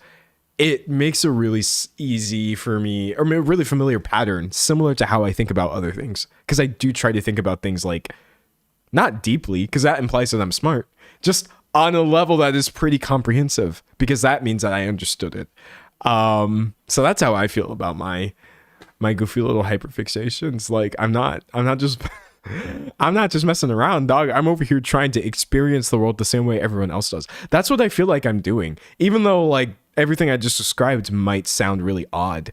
When I sit there and I have the wiki pulled up, like 10 pages deep into a game that I have no intention of playing, when I'm on Reddit threads from years ago reading people's real-time reactions to various story beats, all of this is me feeling as though I'm experiencing things the same way people are in real time. And when I do that, I'm just like, okay, this must be how people feel. And then I feel better. I really do. I hyperfixate on things and I'm like, yeah, this must be what it is to just have a normal relationship to things, because this is the only way relationships to things feel normal to me, is if I unpack them on a level that is so granular. It's something for me to actually like wrap my head around, honestly. But like, someone said, did anybody read Wikipedia pages for fun? Oh my gosh, I've read so many Wikipedia pages. But yeah, again, like, being interested in games or reading Wikipedia pages for fun or doing all these other things doesn't mean you have ADHD or autism or whatever it is that can contribute to your hyperfixations. You could just have an interest, as many people do. But the way I will cycle through them, watch me cycle through a hyperfixation. Watch me be obsessed with something for years. I tell, on a level to where you would think I was a number one fan, and then on a whim, I'm just kind of like, okay, we're good. Literally, there's been some things that I've been interested in so strongly and so deeply that just, to me, they don't really serve the same purpose anymore. So it's like, fine, it doesn't matter. And then you leave this trail of hobbies and interests behind you like a landfill of like, oh, that was that thing I was interested in that one time for 3 weeks. But I'm not interested in that anymore. That was that show that I watched all of 3 times simultaneously, but I don't really think about that show anymore. Oh my gosh, that was that skill that I picked up that one time because I could, and I could probably still do it if I had to, but I have no interest in doing that. So you point to what feels like, say someone with a more typical relationship to things. And it's like, oh yeah, here's my interest, here's my hobby, here's this thing that I do, here's my skill. And it's like, wow, that's really cool. Here are like 4 instruments and 7 shows and 15 games and a few companies, a couple of historical events, plenty of computer programs, and a lot of books that were at one point also my hobby or skill. Do you want to have a conversation with me about our interests? No. Nobody wants to talk to you when you actually like approach things this way. And so then I feel like so much of my conversations with people, I'm literally talking to them about their stuff, which is fine, which is okay, because this is going to sound funny. I also have a bit of a niche interest in just hearing people talk about their interests. I really do. I could literally just pull up a video of somebody who's really into like paper. I'm thinking about paper because I just recently watched a movie called No Other Choice involving people who make paper. I pull up a video of someone talking about paper and I'm like, okay, just tell me everything about it. Pulp, how does that work? Sustainability in the world of paper, what does that mean? The way that paper has changed, how have factories contributed? Like, if you can tell me this in real life with a level of genuine interest, I'll probably be interested in that too. But yeah. Yeah. But I go through all this. I go through all these things in the way that I do, not feeling less than for it anymore. I used to get really frustrated because I felt like, where will I find people to engage with me on the level that I'm looking for? Where will I find people who understand what the difference is between fixation, or like understand where, like, I don't know, I just drop things after dealing with them for so long, but I did find them online. There are a lot of people like this. I think I grew up this way as a child, and it's pretty bad when you're a kid because when and unmedicated and unregulated, no therapy, because like you can get punished pretty bad. Not punished as in like in any direct way, but just sort of generally it's detrimental to you to fall too deeply into your own hyperfixations as a child, because then the adults around you are going to start getting really like spooked and they're like, oh, the kid only wants to do this one thing, or the child doesn't want to do these other things the child should be doing, and you're like, oh well, I don't know how to do any of these other things, but and then God forbid your interest is actually something that appears to adults to be slacking off, like video games. In my case, I got a little bit lucky because I happened to be super into books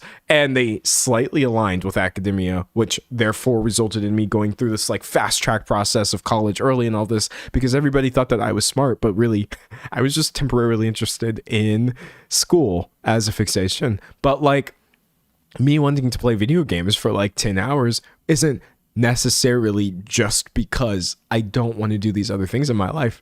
Perhaps that was the only way I knew how to do anything for those 10 hours, because I couldn't focus on these other things. But yeah, growing out of that, and not out of the behavior, because it all is literally still the same. I haven't changed in any meaningful way since I was 4, which might be the theme of the stream. Growing into somebody who realizes, like, I just meet people where they're at. And that's the best I can do. Meet people where they're at. Someone said it's the video games. Dude, it's the video games. It's the video games. I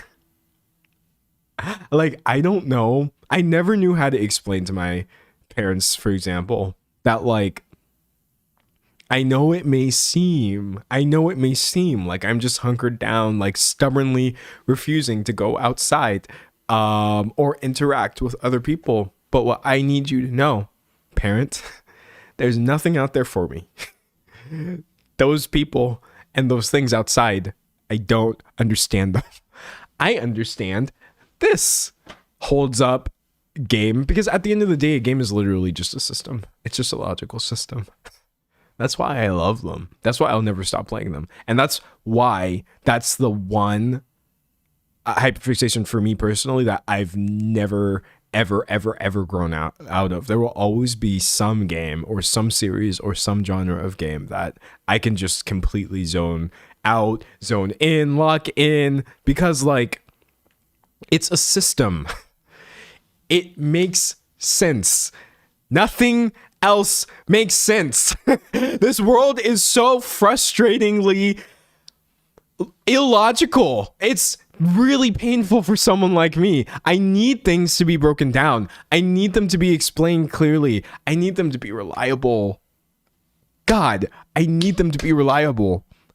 I've never been able to explain this to anybody. I struggle so much when things are not reliable. If I exhibit the same behavior 2 times and get 2 different results, I don't know how to process that. I can't. It really throws me off. If I have 2 weeks and I would like them to be the same, but some sort of event crops up and the second week is completely different from the first, not due to my input, it's really, really hard for me to cope because it's not very conducive to working with my coping mechanisms for like ADHD, where I have to have things really structured for me to actually be able to do them. That's also part of the reason why I went live today, is like I still need the routine. Things still have to happen the way that they're supposed to, or I struggle. And then that's when I start seeming like I'm not functional. But like a game, oh, you press A and you jump. Oh, you press A and you jump again? Say less. Oh, you run forward and jump at a certain speed and your height varies, but as long as those inputs are the same, the result will be the same. Say less. I can get lost for like days at a time in a world or a system where every time I do the same things, I get the same output, you know? I get dopamine from that, actually. I get euphoria from the idea that like, oh my gosh, this thing actually works the way I interpret most things in life. But then you have to be careful, because when you are playing a game, I love how my phone is just a metaphor for everything. And you press a button and then you quite literally get dopamine. It's like, uh-oh. Because you just go into this a little bit like, oh, this feels good. This makes sense. And then the next thing you know, it's literally just like, hey, can't talk right now. I'm smashing the dopamine button into dust, but I'll get back to you. Yeah. But like, it's all good though. It's all good. ADHD is so quirky, guys. It's so quirky, you guys. It's so quirky. Oh my gosh. Whoops. I forgot what I was saying. ADHD moment. Oop, I showed up late. I totally blinked. We had something planned and I didn't show up. Oh my gosh, that's so ADHD. And it's like, no. Stop. Please. Please, for the love of God. Someone said the gaming dopamine hole can ruin your life, honestly. It absolutely did for me. It really did. Like, it did. Everything went downhill. The gaming dopamine hole and the refreshing one.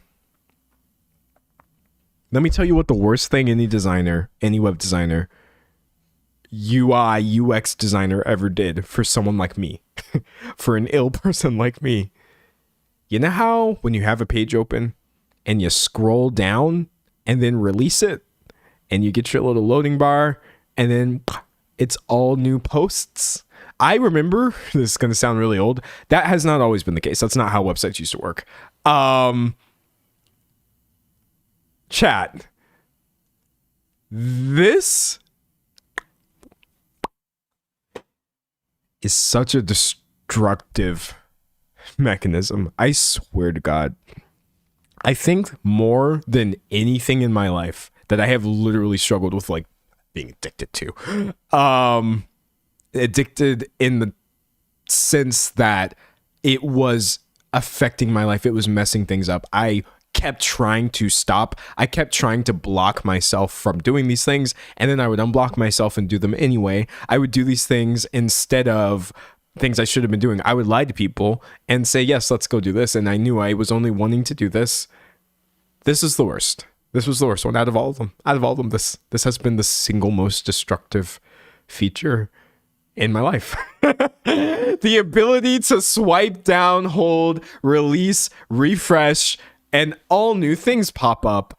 I don't know why doesn't anyone talk, like obviously people talk about this. Obviously, there's so much literature and studies and litigation and lawsuits about how addictive these things can be and about how they're designed to be this way on purpose. But like, it ruined my life, chat. Everything fell apart. I started failing. I had tasks that were given and I started failing these tasks. I was in danger of, it kind of really seemed like I was in danger of not even like gainful employment just not being a thing.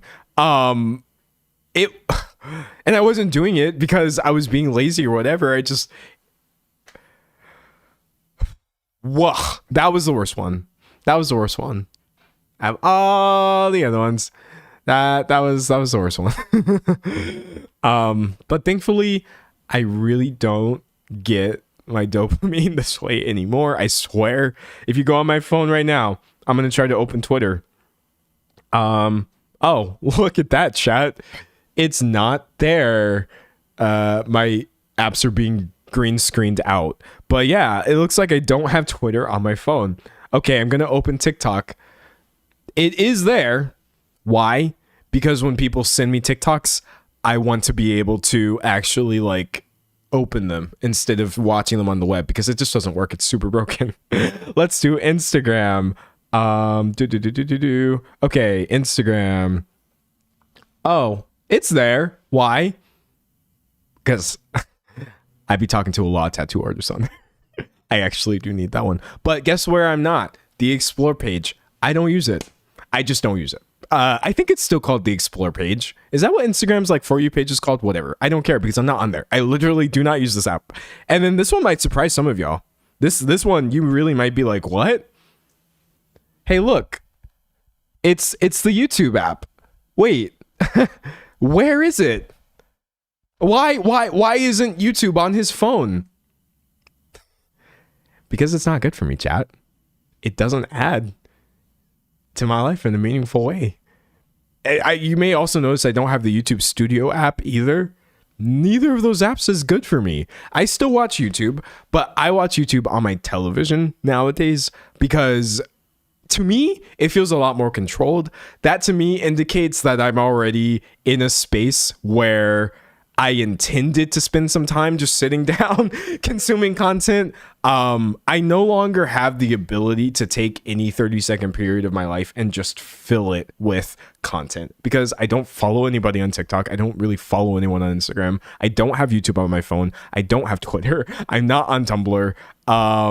And I have no intention of doing these things. I think the time I probably spend the most on is Discord because I still like talking to my friends.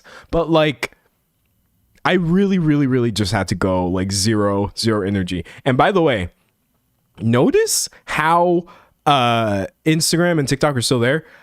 They had to be gone first. Oh, trust me, they had to be gone first.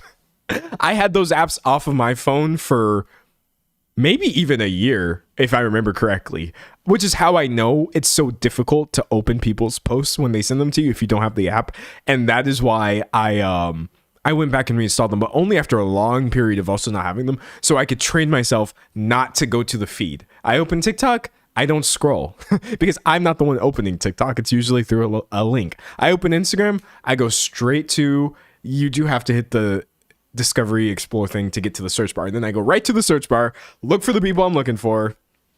It is what it is. Oh, Reddit? Oh, nah, don't get it. Reddit, hold on. Reddit. Okay, wait. I'll pull it up on the Play Store. What does this say right here? Install. It says install because it is not on my phone. That being said, I'm still on Reddit a lot.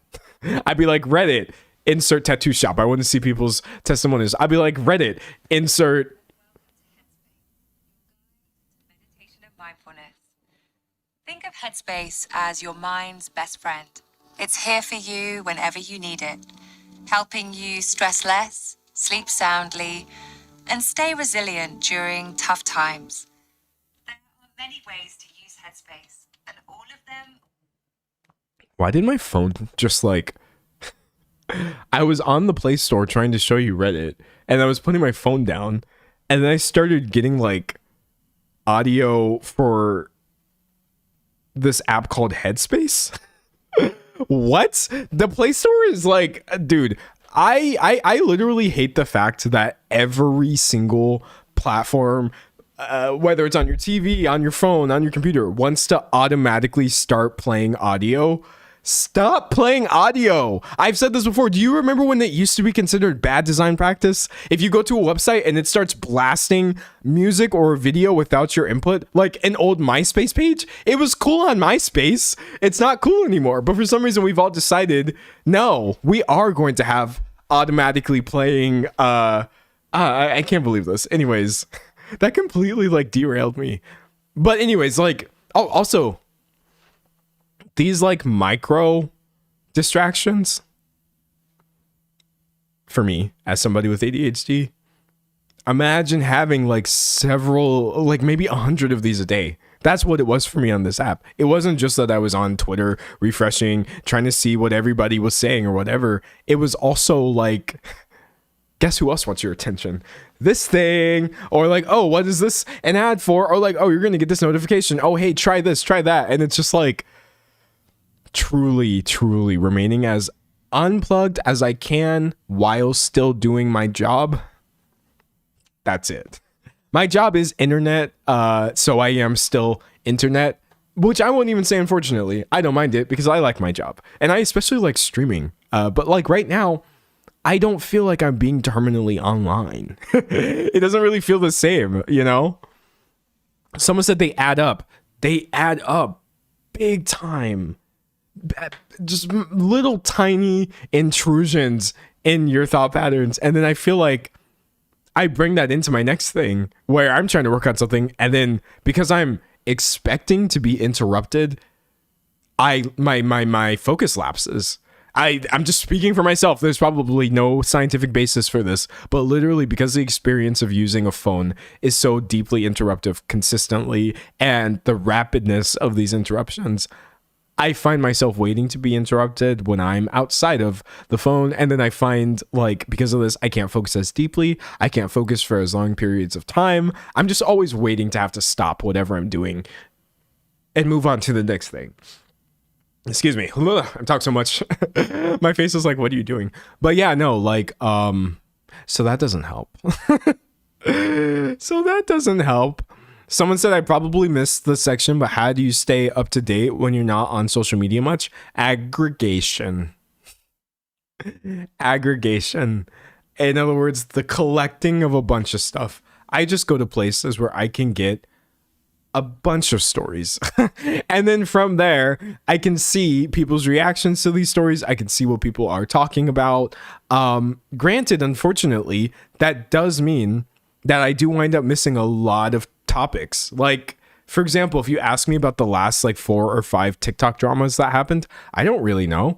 I knew about the Glambot guy. That was maybe one of the last major TikTok things I covered, because that happened to be like, it crossed into my sphere of just an aggregate search, a top down view. But yeah, essentially like taking a bird's eye view to internet discourse has been the only way I've been able to cover a variety of things without actually feeling like I'm constantly getting sucked into rabbit holes or like vitriol or all this annoying things. It's just wild. It's interesting. Someone said, where do you go for political news? Everywhere. I don't use a single source. Google News will like aggregate a bunch of stuff so you can see, what did this place say about this? What did that place say about this? But yeah, I don't trust like any individual filter. And then also, this is going to sound really stupid, but like talking to my friends is also a pretty good, honestly, it's a pretty great way to stay up to date.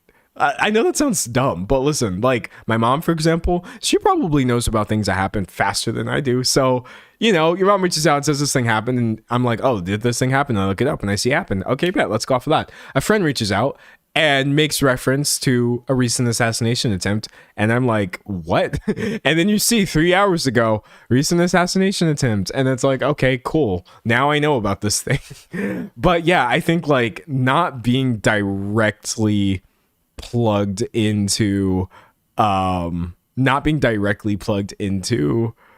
everything helps, because I'm still knowledgeable. I still know, I'm sorry, this is going to sound really like rough and bad, but I still know who we're at war with. I still know who we're funding. I still know what it's doing to the economy. I know what's happening to education. I know what's happening to kids. I know who is getting away with everything. I know what repercussions there have been for major things such as the Epstein files. None. I know, you know what I mean? Like, I still know. Just being a person here in this world, I still know all of these things. I'm educated. I feel like I'm up to date. Maybe you might get like a up to 12-hour delay from me from news. But that's it. It's not really that big. You can still totally know things that are happening, things that are important. Reading chat. Someone said sometimes I go to Costco food court and sit alone and draw people and overhear parents and their kids discussing news. LOL, I have a lot of sources. Truly, in a society like this, like an always on the news cycle kind of world that we live in, you can get your news from anywhere. You can just absorb it from real life. Someone said staying up to date is exhausting but necessary. It is tiring for sure, but what would be much, much worse is having your rights eroded and you didn't even know enough to do anything about it. It just happens to you. So like the alternative, unacceptable. Even though yes, it is absolutely exhausting, it's still going to be worth it to educate yourself because you need to know what's truly going on. Reading chat. Someone said, hope the Department of Justice filing charges against Comey again because that worked out so well last time. I will say this too, and I hope this doesn't come across as me advocating for being ignorant or unplugged, but so much of the news is like incredibly repetitive as well that it's not always beneficial to know all 5 versions of a story as they happen. As an individual, I think that the reporting on all of these things is obviously necessary, but I want to use I'm trying to think of an example that doesn't sound super callous. Okay, I'm going to give you an example. Unfortunately, a very, very common headline that we get here in America is like a mass shooting. So incredibly common. So often involving children, right? Each one of these needs attention brought to it, obviously, because we're not going to fix this problem if we act like these things aren't happening. It's never going to be fixed. We're not even going to move towards that. At the same time, I thought that meant that I should be like metaphorical boots on the ground anytime this is happening with the stats of like, 27 people dead here and this many people here and this, that, the other. But I realized that's not the same thing.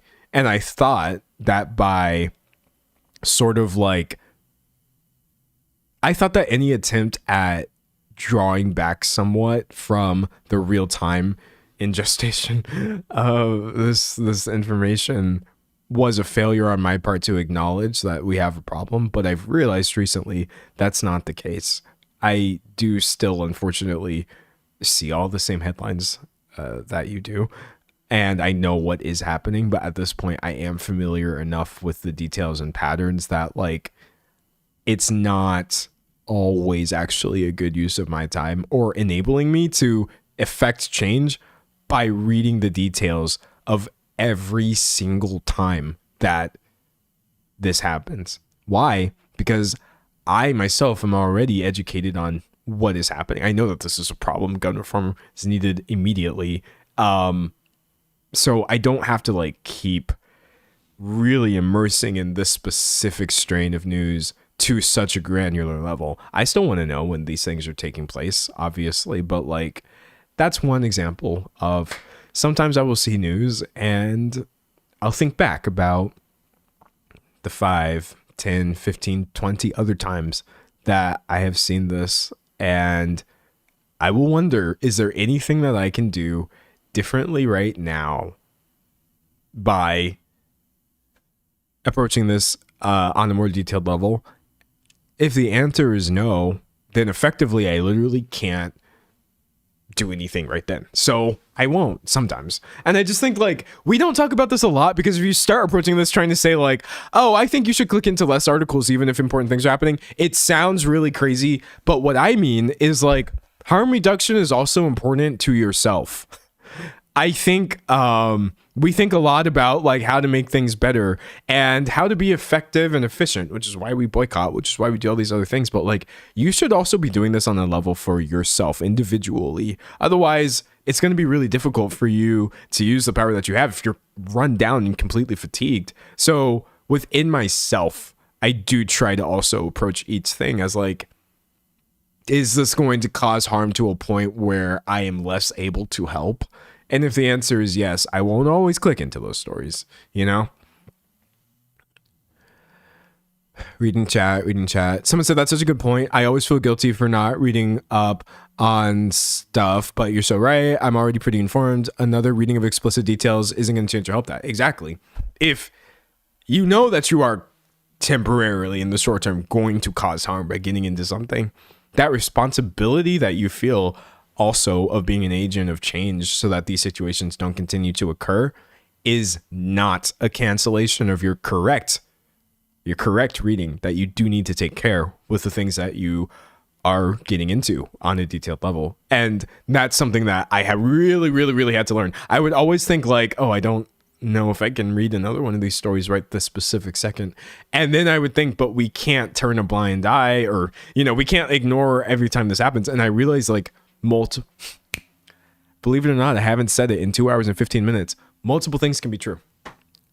I apply that to other people and to give them the benefit of the doubt or explain things that are difficult, but it also applies to us. Multiple things can be true. Yes, you can absolutely need a break and still be somebody who 100% cares and will do everything that you can within reason to affect change to that end, you know? So it's really tricky. Someone said they've unfortunately normalized it. Yeah, no, like I hate it. And a lot of this is intentional too, of just like, not with the shooting topic specifically, but just the absolute proliferation of garbage that happens in the headlines, just constantly coming at you from every angle. It would be easier for everybody making these bad decisions if you just completely detached, right? You hit a point where you're completely burned out, and then you as an individual, you're not really paying too much attention to who's doing what. But in the effort to avoid that, I actually get more picky about the things that I pick, because I'm like, I never want to hit a point. I'm not going to. I don't think I could. It's a massive privilege to just not really care. But I'm never going to hit a point where I just can't do it at all anymore. So I have to make sure on an individual case by case, day by day, hour by hour basis, I'm continuing to, I guess, respect what I can give at any one time. It's kind of like the analogy I had earlier of like, write down the things that you want and write down the things that people can do. You can do it for yourself too, but I don't know. It's really tricky. Reading chat. Someone said,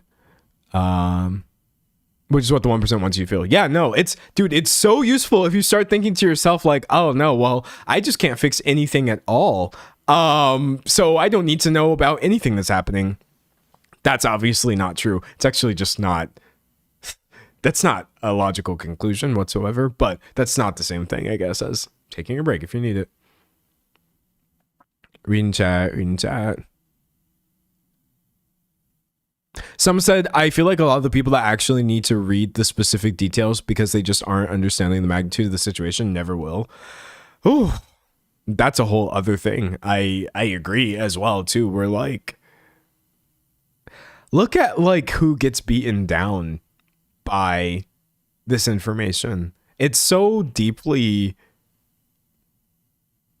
what's the word I want to use? It's uneven. Uneven is the word I'm going to use. When you get a story about the third mass shooting in a week, which by the way frequently happens, it's way more than 3, but like the third time that some sort of shooting has really taken place, and you yourself as a person who's trying to have empathy, and just having like a normal human reaction of shock and disgust and anger that this could happen so frequently when it could also not happen at all, and this is preventable. You're the one who's getting like fatigued. You're the one who is actually really struggling to process this information. You're getting increasingly angry. the people who gleefully do not care about kids, they don't care about people dying, they pro gun over everything. These people aren't even reading the articles. They're literally not even. They don't care that people are dying. And I think about that a lot too. Of like, I'm going to continue to have my empathy for sure. I'm always going to want to be appropriately upset. I think it would be much worse to not care. I'm not jealous of people for not being able to care. I'm just cognizant of like, they do want you tired though. They really, really, really do. They just want to get you to a point where you don't care either. That's really the ultimate goal. I feel like with a lot of hateful or destructive, harmful ideology or legislation or this, that, the other, it's not that like you suddenly start they have a change of heart and they suddenly start caring about the things that are happening. It's literally just so that you get broken down to a point where you stop opposing them and they can just do what they want, like full sail, full steam ahead. And so in thinking about that, that is why stubbornly, as an act of literal resistance, every single day I try to maintain enough energy to still be angry. Every single day I'll be like, okay, wait, I'm hitting a point where I feel my fury. It feels like it's teetering on the edge of despair. I back up a little bit, just a little bit. I back up from the edge slightly and I'm just like, that's not the thing that's going to help us in this case. And the same thing, you know, I feel myself getting really like impassioned over something, but then I feel like, oh, it's kind of teetering on defeatism. I reel back. If that means, okay, we're good on news for the rest of the day, and I will come back to this once I just sort of sit with this and remind myself this is a long game. This is not an instant, you know, fix, even though it is actually infuriating how many things in this world and country could be fixed instantly. But anyways, that's what I do. But yeah, I'm too stubborn to ever do what they want me to do. I never do what anyone wants me to do ever. I usually try to do the opposite. And I'm especially not just going to stop caring about people because that's what the people who are ruining everyone's life wants you to do. I'm not going to do it. I'm not going to do it. Reading chat. Someone said, no, literally because existence is resistance and you have to take a break to be able to exist. You really do. Yeah. You really do. You can't be like, you know, just bury your head in the sand like an ostrich. But I just think, and I know I talk about this a lot too, of this idea of like not getting too heavy into things. That way you are able to get into all the things you need to. But I just feel like it's more important than ever. I feel like this maybe comes up every couple of weeks on my stream. But honestly, even if it was something I said every day, in this world, it would still be useful information. It really would. Every single day, you should remind yourself that like where the impetus actually lies and where the momentum comes from. It's not from you running yourself into the ground as quickly as possible, but rather maintaining the flame and letting it burn for as long and as consistently as possible. That's the thing. Someone said, I may struggle with people, but my empathy for humanity will never die out. Me neither. Literally me neither. I think about that a lot where like I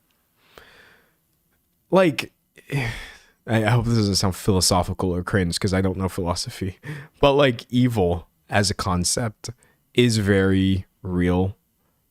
And yet it has never, ever been unanimously accepted. That's how I feel.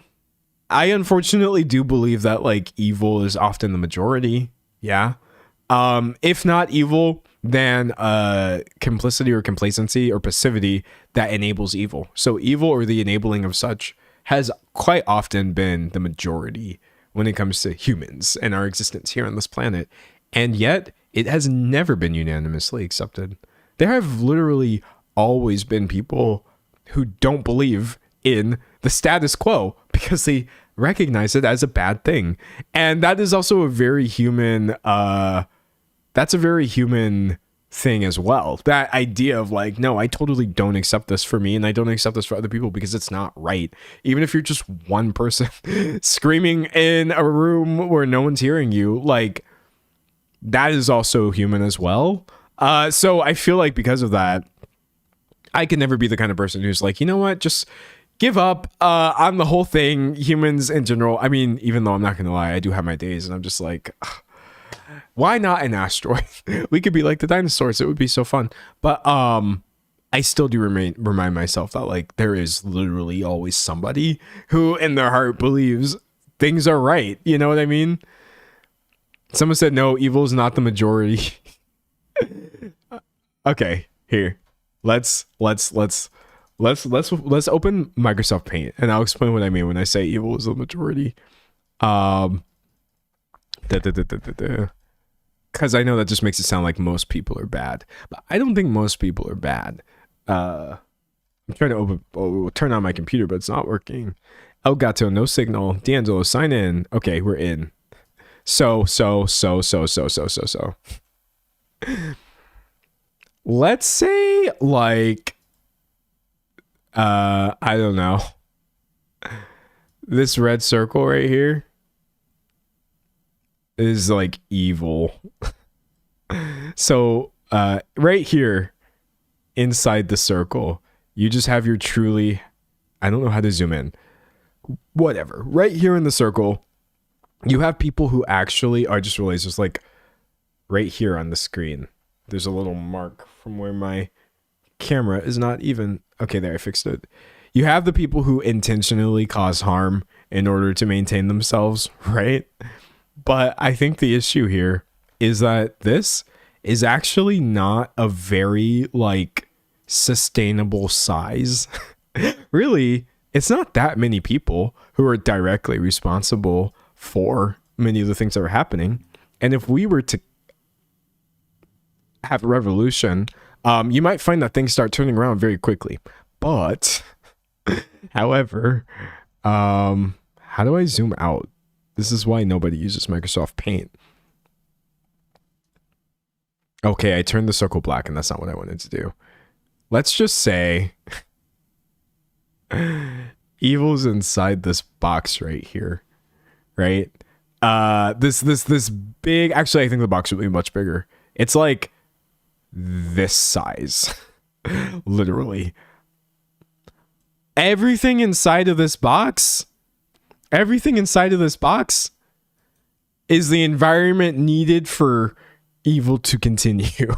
It's the status quo being maintained aggressively by people who actually think that they're benefiting, but really it's only the people inside the circle that are benefiting. And it's everybody actively working against the change. Oh, wait, I got rid of my... Okay, we're back. It's everybody actively working against the changes that would actually stop evil from happening.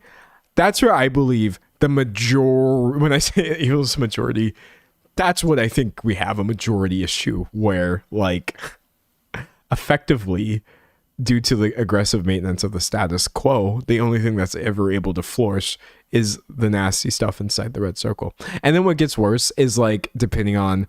Oh, that's a rectangle. Depending on the time or the times, sometimes it gets bigger, you know? Sometimes it just seems like, how do we escape? And then over here you have like, oh wait, let me do another circle.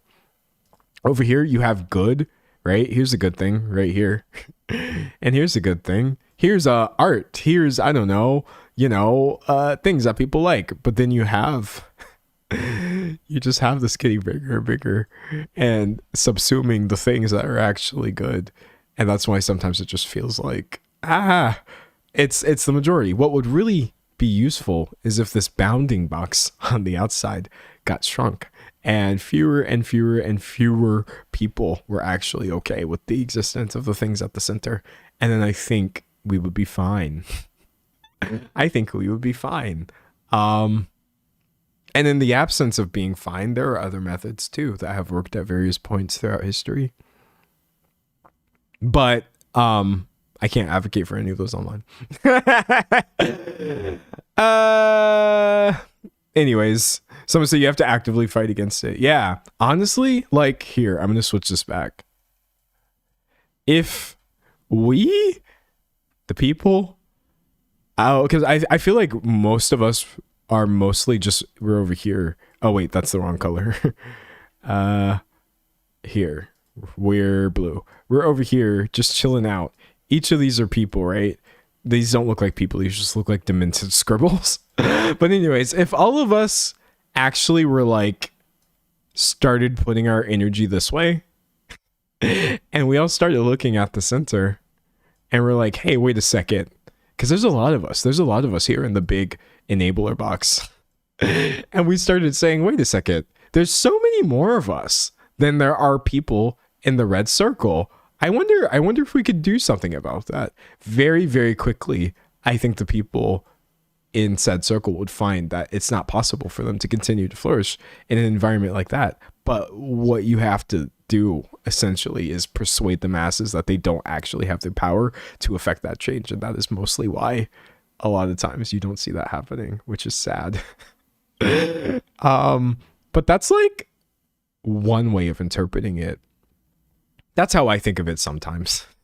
Like if I was to think about capitalism, which I consider to be evil, I feel like this is pretty much how it works.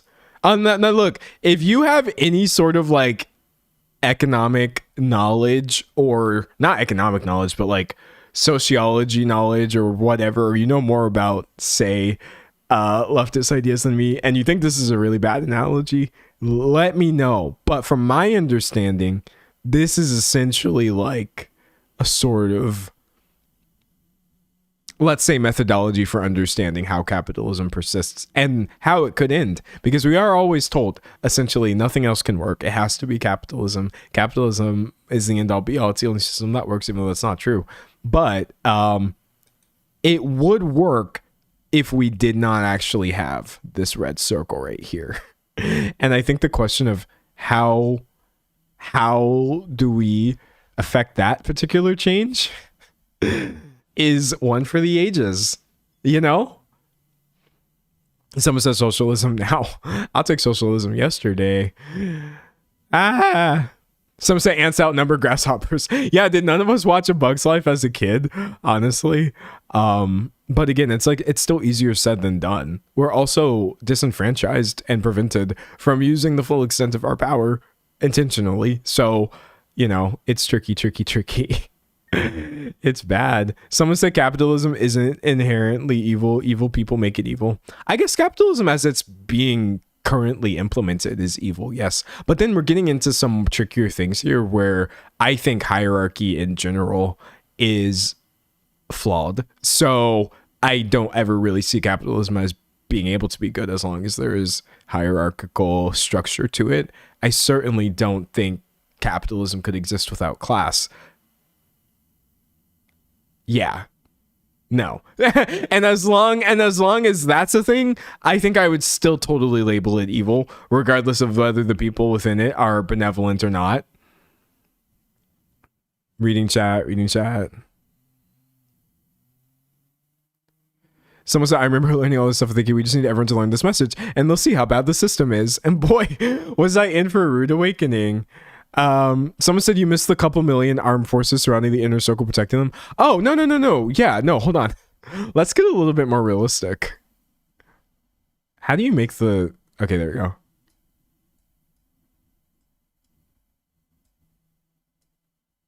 Okay. There's also that. There is also the fact that many of us are just kind of like, oh wait, I turned it blue and I didn't want to do that. There's also just the fact that many of us are, maybe almost everybody who is not literally in the 1% is kind of outside of here like this, you know, and so we are trying to affect change to the best of our ability, but maybe that's not the easiest thing to do when it's like several layers of concrete. But then the thing is, though, like, people will understand this. People will understand this and then still tell me that violence is never the answer. And I'll be like, wait, what? So you agree? You agree, essentially, that we've got hella folk up here from the middle intentionally sabotaging and honestly killing everybody else outside of this in order to sustain themselves, and that these people are surrounded by all of this. Y'all know what this is, chat? This is violence. Violence which is indiscriminately directed outwards at us. Us outside of the 50,000 walls. What do we get hit with? Massive and consistent and destructive violence 24/7 at the mere I'm talking too fast. At the mere mention or idea of upsetting the status quo, because this is a status quo. But then people will tell you like, no, but like, you know, you have to be, violence is never the answer. And I'm just like, okay, that's cool. I don't think that's historically supported by anything that has ever happened in the entire world. And also, the fact that clearly it's their answer. Otherwise, why all the violence? But it's okay. It is what it is. Someone's like, it's like, I don't want it to be the answer. I don't want it to be the answer. In my heart of hearts, I am literally, bro, I'm a kumbaya kind of guy. Please let us sit down, hold hands, and talk really hard about how these things are unjust. They're just not fair. And then let's move towards fairness. That's what I do in my personal life. Yeah. But like, but also,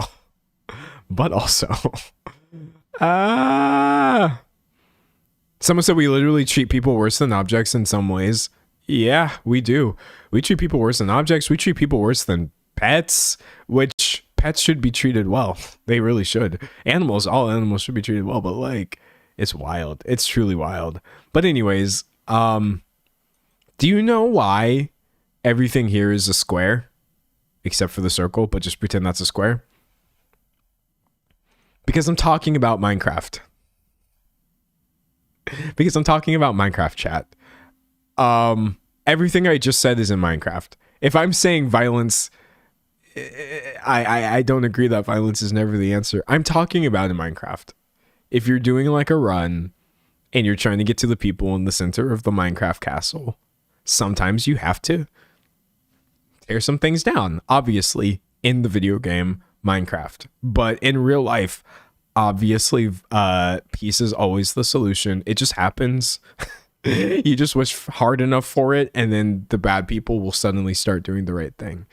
But yeah, in Minecraft, maybe sometimes there are more historically effective ways of fixing injustice. Someone said everything is in Minecraft. Everything is in Minecraft. Obviously, youtube.com, Neil Mohan, obviously, and any moderators that may review the stream upon deciding whether or not it should have ads on it. Everything I just said was in a video game. Reading chat.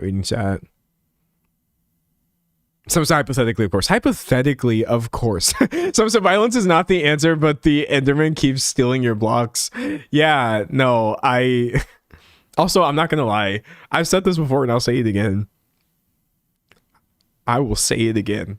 I will say this again. I don't care how you might call this leftist infighting. No, I don't believe in that. That's not a real thing. But being black and having liberals try to kumbaya their way into oh guys, we can't ever again, violence is never the answer. And I'm just sitting here like an entire black man, just like an actual like descendant of slaves in this country who is free, listening to somebody explain to me that like you have to be nice to people until they stop mistreating you, essentially, and you have to take the high road and you have to do all of these things.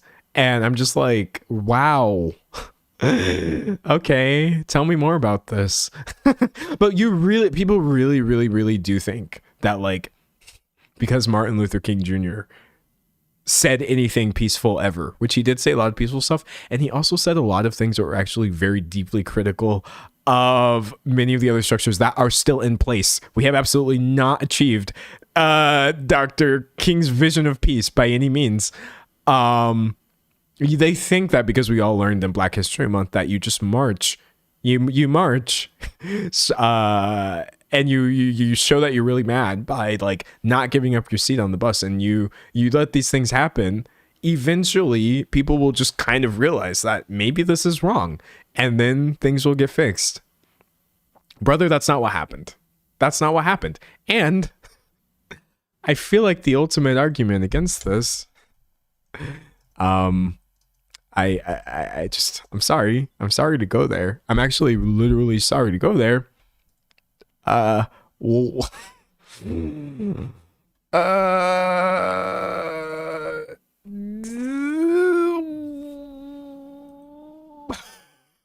I greatly appreciate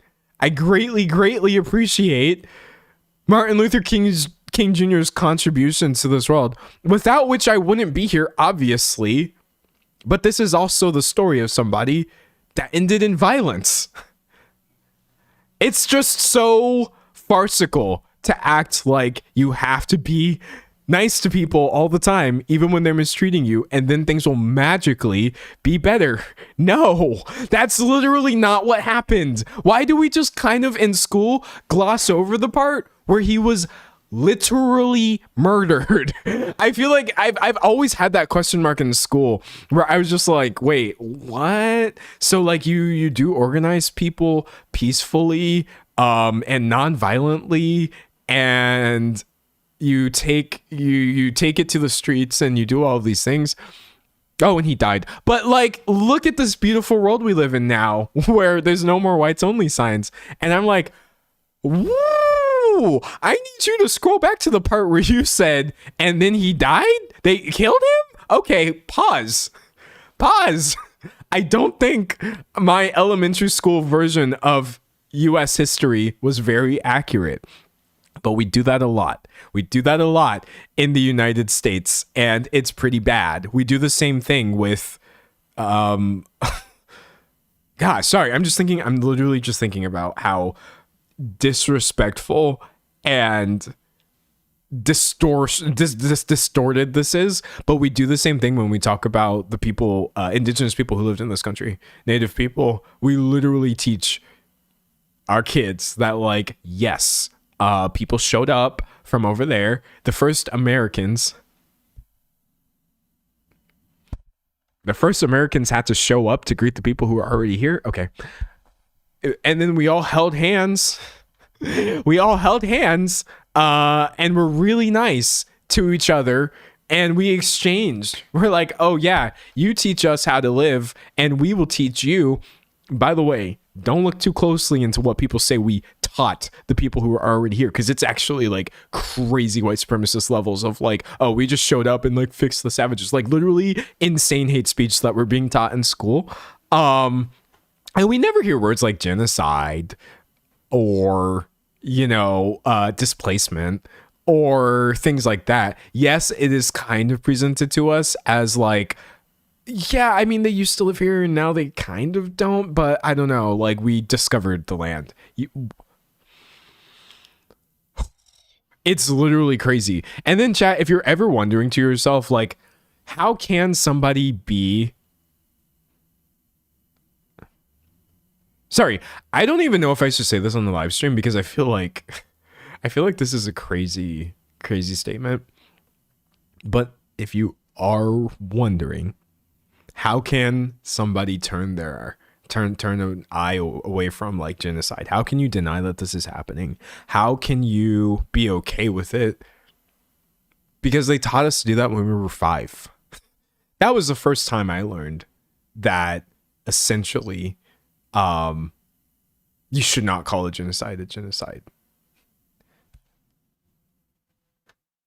I'm just being honest. 22 years ago, probably in school, was the very first time in public school. It's the first time I ever was presented with something that was obviously one thing, but then was told it was another thing. And so you just interpret that as a child and you're like, okay.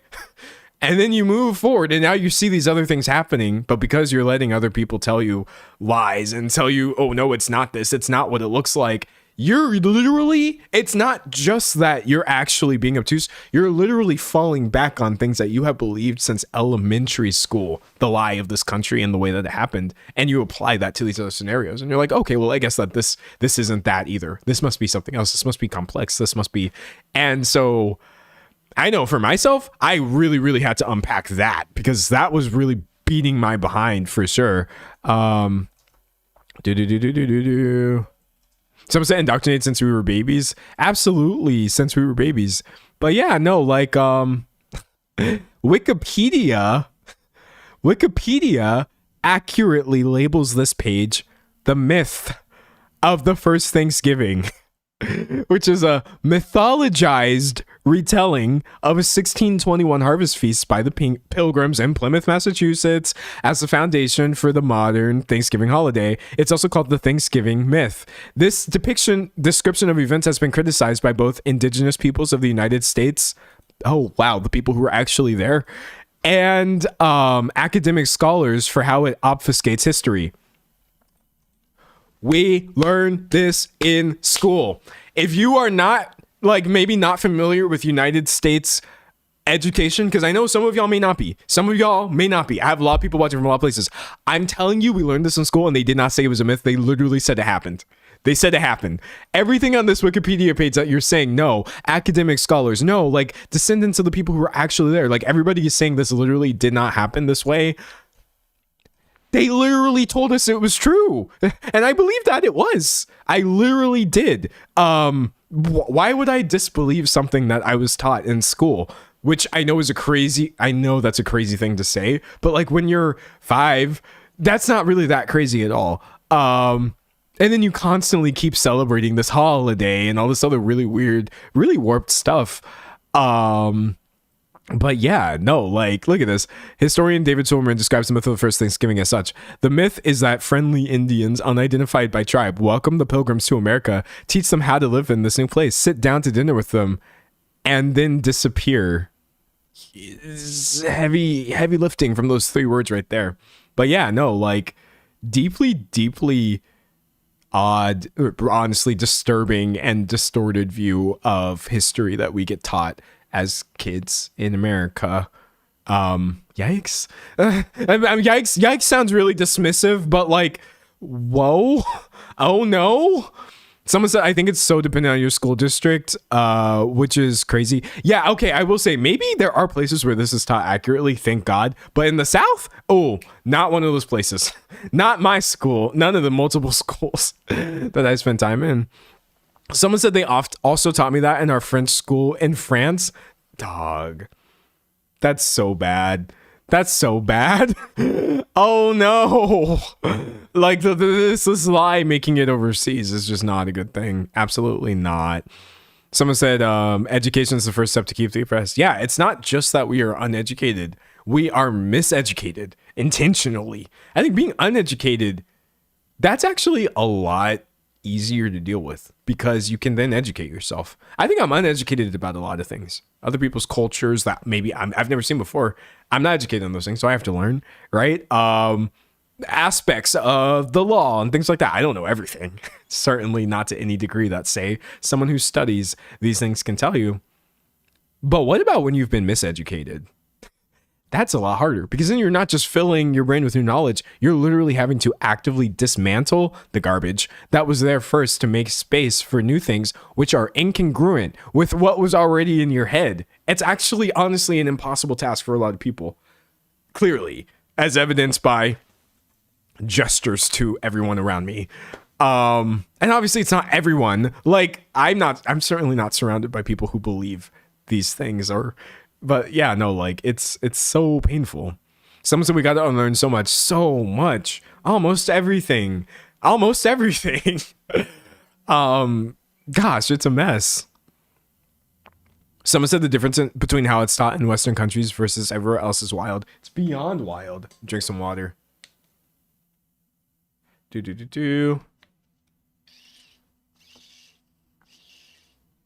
Someone said the chapter on the continent of Africa was named A Country with No History in World History class.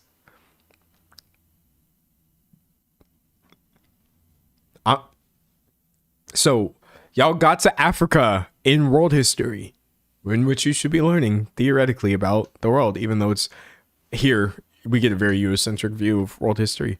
And you're saying the section on Africa was called a country with no history?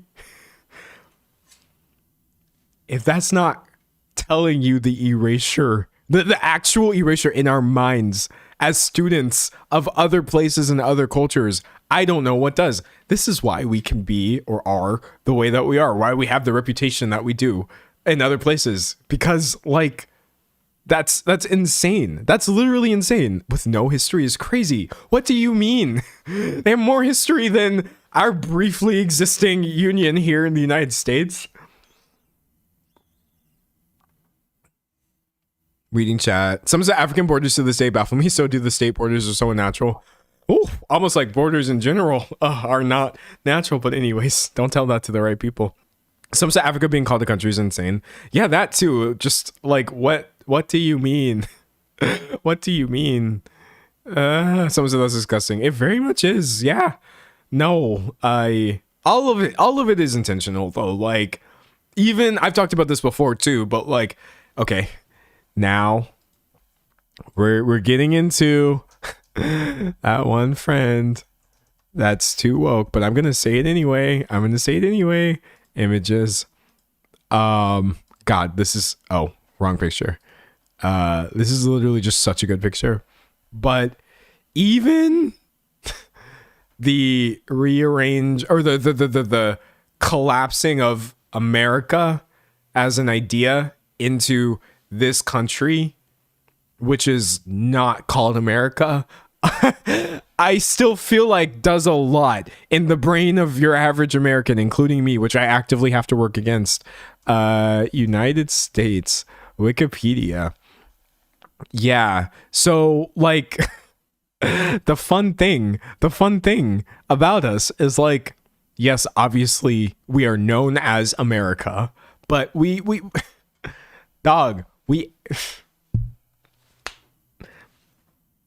we're literally just part of it. We're not even most of it. We're really not even most of it. But in our minds, everything that happens around us just gets rolled into our story. We are like the only place that matters in not just North America, but the Americas in general. Canada, that's just that place that happens when you go too far north. Mexico or South America or anything down there, that's just what happens if you cross the border. They're literally not taught to us as real places. And we are not taught that essentially we occupy a part of a vast global ecosystem, which we exert a lot of influence over, unfortunately, because I think there's a lot of places right now that are dealing with things due to America's bad decisions. But like, it's literally just from jump. That American exceptionalism that people complain about, it's so real. It's so real. You really do think you live in the only country that exists, and everywhere else is just one little country called everywhere else. It's so bad. Someone said, I will gladly be the woke friend. Yeah, no, like, I just, it should be so deeply deprioritized. Gosh, look at us over here. Like, dog, what are we doing? And everybody thinks that we're so stupid. Everyone thinks that we're so dumb. And this is a dumb way of thinking. I agree. Someone said, this is why Bad Bunny said we're all American. This is literally why Bad Bunny said we are all American. Like, if I could tie this back to a real pop culture event, I remember we talked about it before in my video about Bad Bunny. People were very much wondering, what is this message going to be? What is this message going to be? He's such a political person intentionally, and his artwork has so many important messages. Nobody really knew, like, what is he going to say? What is he going to say? And what he said through the artwork, the choreography, the set design, the production design, and all these things was essentially, all of this is America. It's not just you. And no wonder people were super pissed at that, because, like, it's funny, he didn't even say it in an aggressive way. He didn't say it in an ugly or like guilt-inducing way. But what happened? People felt guilt. They felt ugly hearing that. They're just like, oh, what do you mean? And then you get all this nasty xenophobia happening. But yeah, that's literally why. And Bad Bunny's American as well, by the way. But yeah, like, that's why that was such an important message. I think that was one of the best things he could have possibly said, honestly. Did it fly right over and people's heads who need to hear it the most? Perhaps, but maybe somebody got it. Maybe somebody got it. Reading chat. Somebody said, Hawaii was very honest about the terrible acts of history Americans and the UK did, unsurprisingly, probably because of what America did to Hawaii and the native Hawaiians to acquire it. Yeah, no, like, even the idea of United States being split across these multiple places, and also we have a bunch of territories that are not even connected to the contiguous United States, like, not a good thing. Why were we so British about that? What was the intention? But it was manifest destiny. We've also talked about this before. I've told y'all, like, this is another literal distortion that we get in American schools. Wikipedia. Yes. Manifest destiny, the expansionist belief in the 19th century United States that American settlers were destined to expand westward across America, across North America. Let's just go ahead and say it. Does that language sound really familiar to you? Does that particular language sound alarmingly familiar? That settlers were destined to expand across a land rooted in American exceptionalism, and in this case, nationalism and white chauvinism and all these other things. They told us it was a good thing. They literally said, this is manifest destiny, and this was an awesome thing that we did. And that's why America is so large. That's why we have these other places. We're up here and we're down there, and we have these other territories because it was essentially the destiny of the people who showed up here to live across. I'm being so serious. And that is why, again, we get back into this idea of, like, why are people so supportive of people being displaced from their homes? Why the ignoring of genocide and this stuff? Because I learned this when I was 6. That's what they told me. It's literally what they told me was correct. It doesn't even register as wrong in people's minds, which is just wild. The assumption of the unique moral virtue of the United States, the assertion of its mission to redeem the world by the spread of Republican government, and more generally the American way of life, and the faith in the nation's divinely ordained destiny to succeed in this mission. You know what this means, though? I'm sorry, like, oh, that's super, super, super big. I don't think it's useful to mince words when you take these three things together. This idea that you as a country have a unique moral virtue, and that you have to spread your way of being and essentially make everyone you or whatever, and that you were divinely ordained to do so. Chat, it means everybody else dies. That's what this means. That's not what they said. They left off that fourth little part, that last little bit. That is also true about this. This means everybody else dies. It doesn't matter how, but it's usually going to be very widespread, very violent, very, very difficult to push back against. And it's going to be excused. That's what happened here in this country. And that's why people continue. And that still happens in many, many, many ways. And that's what we're funding. Oh, look at us funding the exact same thing right now. Someone said insane propaganda. Yes, it's wild, wild levels of propaganda that we were taught in public school as very, very, very deeply young children. I promise you, a lot of just your average person probably still believes this. Probably. And I know this just from talking to people. Someone said they either die or are forced to submit to the quote unquote superior culture. Yeah, but yeah, not even one of these things is true. There's definitely no unique moral virtue of the United States, or one could argue we are uniquely bad in many ways. We definitely do not have any sort of responsibility to make other people like us. That's not a thing. That's not part of being a country, is trying to make everybody around you also exactly like your country. And there is certainly no divine ordinance, if you will, that would justify any of the disgusting destruction of everyone around you, or the forced assimilation, which is actually still so deeply, again, destructive. Like, it's just wild. Someone said it's so wild talking to people who aren't woke, because how are you okay with this? Yeah, it really is. I think too, like, when I think about people who are being displaced and stuff like that, I have my feelings being anti against this idea, obviously pro the people who are in Palestine, against the genocide, against them by an entire country being funded by our country, being against Israel and all of these things. I do this because it's right to do, obviously, but also I feel I really do feel like these stories of people being erased due to the actions of another country in a different way, different area, different time, I feel like I'm the product of that. And I also feel like I'm just so, I don't know, like, yeah, I could have just as easily not been here. I don't really think that, like, I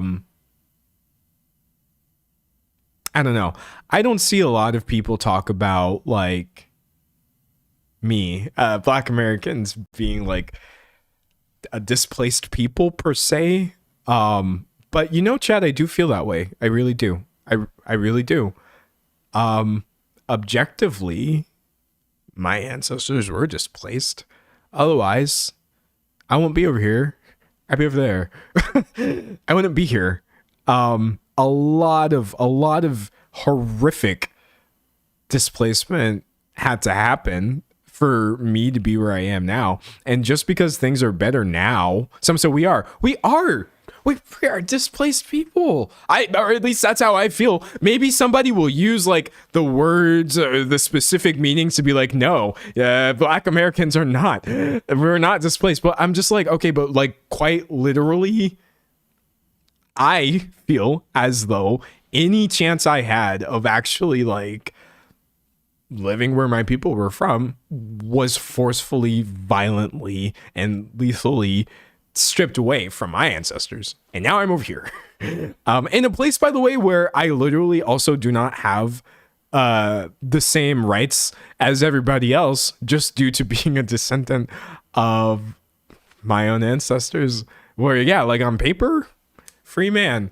call me Morgan Freeman, but like, put the paper down, look around at the world. Obviously things are not equal, and that's literally just for me talking about myself as a Black American, feelings of displacement. There's all kinds of ways to be that here in this country. So many ways of feeling like you were displaced people, or just outright being so. And that's part of the reason why, like, when I look at other people being displaced and erased and all these other things, genocide and all these things, like I approach it, I approach it logically, of like, logically, this is a bad thing to do. You're causing harm. And I also approach it really, really emotionally as well, of just like, that's why I'm here. I don't know. That's just how I feel. I have literally no idea how I could ever be okay. I have no idea how I could be okay with people being displaced while also being me here now. I'm just too aware. And then like, there's still displaced people here in this country now. It's just really, really, it's wild. It's really, really, really wild. Someone said this fact that you're talking about it and spreading awareness about the genocide is actually very helpful. Crazy when I said free Palestine on Twitter, my account got suspended in 2013. Yeah, I mean, that's the thing, is like, this didn't just start happening. I believe personally, The genocide that's happening is part of a larger and consistent story that happens all over the world, unfortunately, of power being used for political reasons to erase people to various ends. The ends may change, right? But like, this has been happening for much longer than any of us have, I don't know, whenever you became aware of it, obviously. And simultaneously, like, you can't, how could you let everyone down? I guess that's how I feel. If you were to just ignore all of these things, you're letting everybody down. You can't be okay with one group of people experiencing this. You can't be okay with one country going through this, being displaced, erased, etc. You can't be okay with this, because I don't think people realize you are okay with this for everyone. Honestly, that's how I feel. Like, it's not possible from like a logical level to look at these things happening to one group of people and be like, well, I'm over here. No, because honestly, when push comes to shove, this happens all over the place in so many forms. There's literally nothing to like stop it. So I feel like banding together and recognizing this, calling this out for what it is on a global scale of something that cannot be accepted, that's why that's necessary. This doesn't like end just because even if, let's say, this conclusion was reached, a positive and peaceful conclusion, if y'all did not learn the lesson that this is enabled due to people's complicity in this, where do we go from here? It's not going to be a good place. There will be another thing. And by the way, also, I feel literally crazy saying this, but this is already happening in multiple places. This is already happening in multiple places as well. I know that like we talk a lot about Palestine specifically, mostly because in my realm of pop culture news, usually that's when it crosses over of celebrities either talking about this or saying heinous things. But this is not the only place where people are experiencing genocide right now. So I feel like people keep treating this as one little, like, little, by the way, no, but they keep treating it as like one isolated issue of like, oh, this is just happening to people over there, some nebulous over there that never affects us, even though we are funding it. Palestine is not over there. If we are literally funding the destruction of a place, you don't also get to say, well, I don't know, it's just over there. We're all here in this together. But simultaneously, this also happens in other places. And until we can actually call it what it is, it's never really going to stop. Someone said, and it's been happening. Yes, for real. Someone said Democrats are so smugly in support of Israel. It's infuriating. Yeah, no, like many of them are. I think pro-Israel is just a position of both parties, which is just not. No. But as you see, unfortunately, it's consistent with the same lies that the country itself was founded on. So it almost follows that this would be the prevailing narrative. But again, like,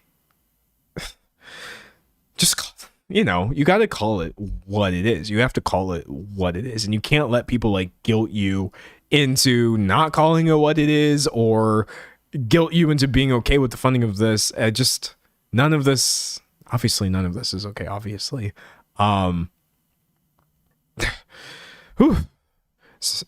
Reading chat.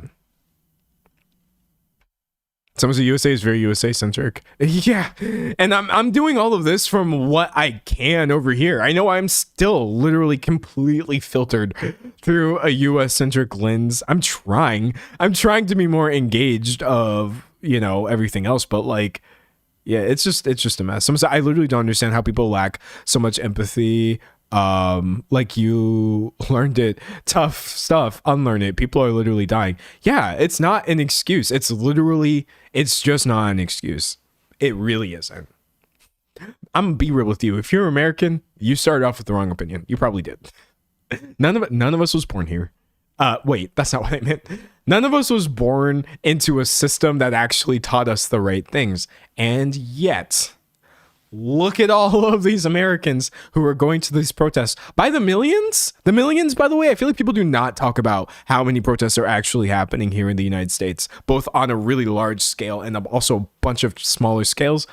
Clearly, if some people can get from point A to point B, I believe anybody can get from point A to point B. I use myself as an example as well of like, y'all, I'm from Texas. And if that was not like deep South enough for you, the rest of my family is from the middle of nowhere in Louisiana. And yet I did eventually still get to where I am now. So like, I really don't see an excuse. I straight up don't. I truly do not. Reading chat. Someone said if Avatar The Last Airbender came out today, so many people would call it woke. Dog, they were literally, not everybody. I literally saw actual, literal, and real criticism that Superman, the 2025 film, wait, I'm trying to get to the movie,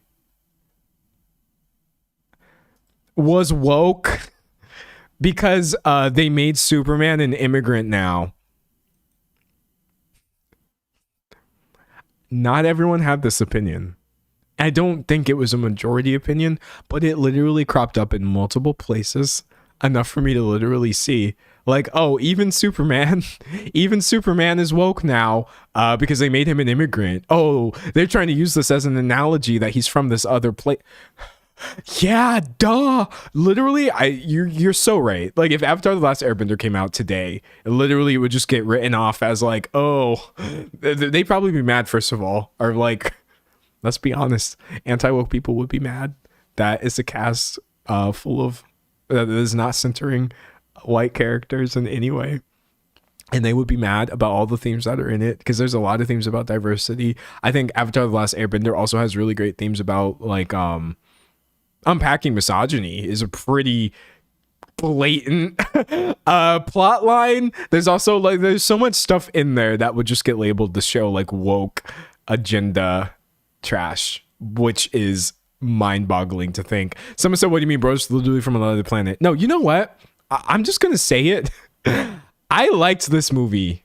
And do you know why? Even though I didn't think it was like amazing, I really didn't. But I thought that having a 2025 film that literally has the idea or has a line verbally said where actually, let me see if I can find the exact quote because I really do love it. To be okay, wait, let's see. How fast can I type? Okay, I'm trying. Superman 2025 quotes. Oh my gosh, I can't find it. Okay, well listen. At one point, I promise you, in the movie, Superman says something along the lines of like, a country doesn't have to be perfect for its people to deserve protection.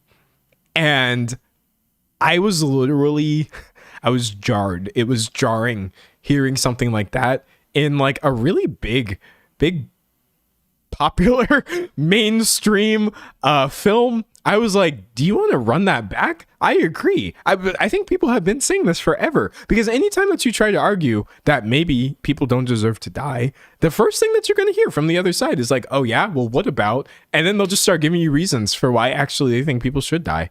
And just hearing a film blatantly say, no, there is never a reason to justify the destruction of a people. I was like, honestly, I was shook. I do literally think that that's kind of a, even though it's a cold take if you're sane, that's kind of a bold position for a movie to take, especially now. So I don't know. I really appreciated that. Someone said it was a very relevant movie for our time. That's how I felt. Yeah, I was hella projecting watching the movie, projecting our real world circumstances onto it. But I was like, it's a pretty good fit.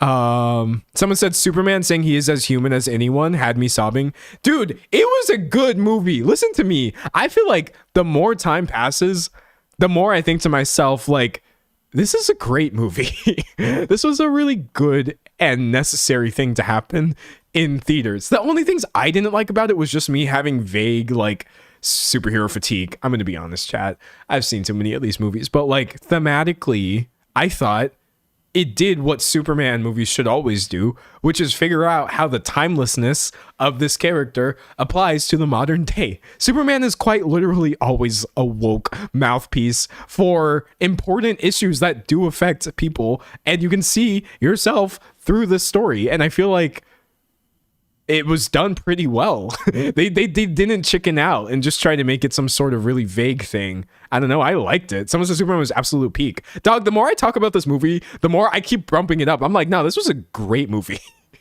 This was a great movie, actually. Anyway, someone said I should rewatch this film. It was pretty good. Someone said he's the coolest. But yeah, Superman, woke, leftist immigrant who is pro people. Yeah, don't let anybody tell you. Don't let anybody tell you the movie was bad because of those reasons. It wasn't. And the movie itself was fine. Absolutely fine. Someone said, aren't all hero movies kind of woke? In general, yeah. I feel like the origins of many superheroes goes back to some really like woke stuff, if we're being honest. As they're commonly expressed nowadays, I'm not sure about that. No, especially not with like Marvel being owned by Disney and Disney themselves being just like, they're so cringe when it comes to this stuff. They're so cringe, man. Someone said there's no such thing as being too woke. There's absolutely no such thing as being too woke. If you are not woke, what are you doing at this point? Would you rather be asleep? It don't make no sense. It truly does not. Someone says Superman and Batman been low-key been woke and accepting. Exactly. Okay, hold on. Do you want me to reach? Would you like to see me do a massive reach right now, live? I agree that Superman, Batman, in some ways, many of these Spider-Man, many of these super heroic figures actually do make really great woke analogies for leftism. Do you know why? I'm being honest. I'm being honest. Because they are actually, I'm just going to say it. They're pretty much based off of Jesus, especially Superman. I feel like that's where it gets the most obvious. There's a lot of Jesus metaphor in comic book superhero. And the thing about Jesus, it doesn't get much more woke than that. It's actually kind of difficult to get more leftist than give up your worldly possessions and also support people on the margins of society. And if you're poor or if you're rich, stop being that. Otherwise, you're not going to heaven. Jesus.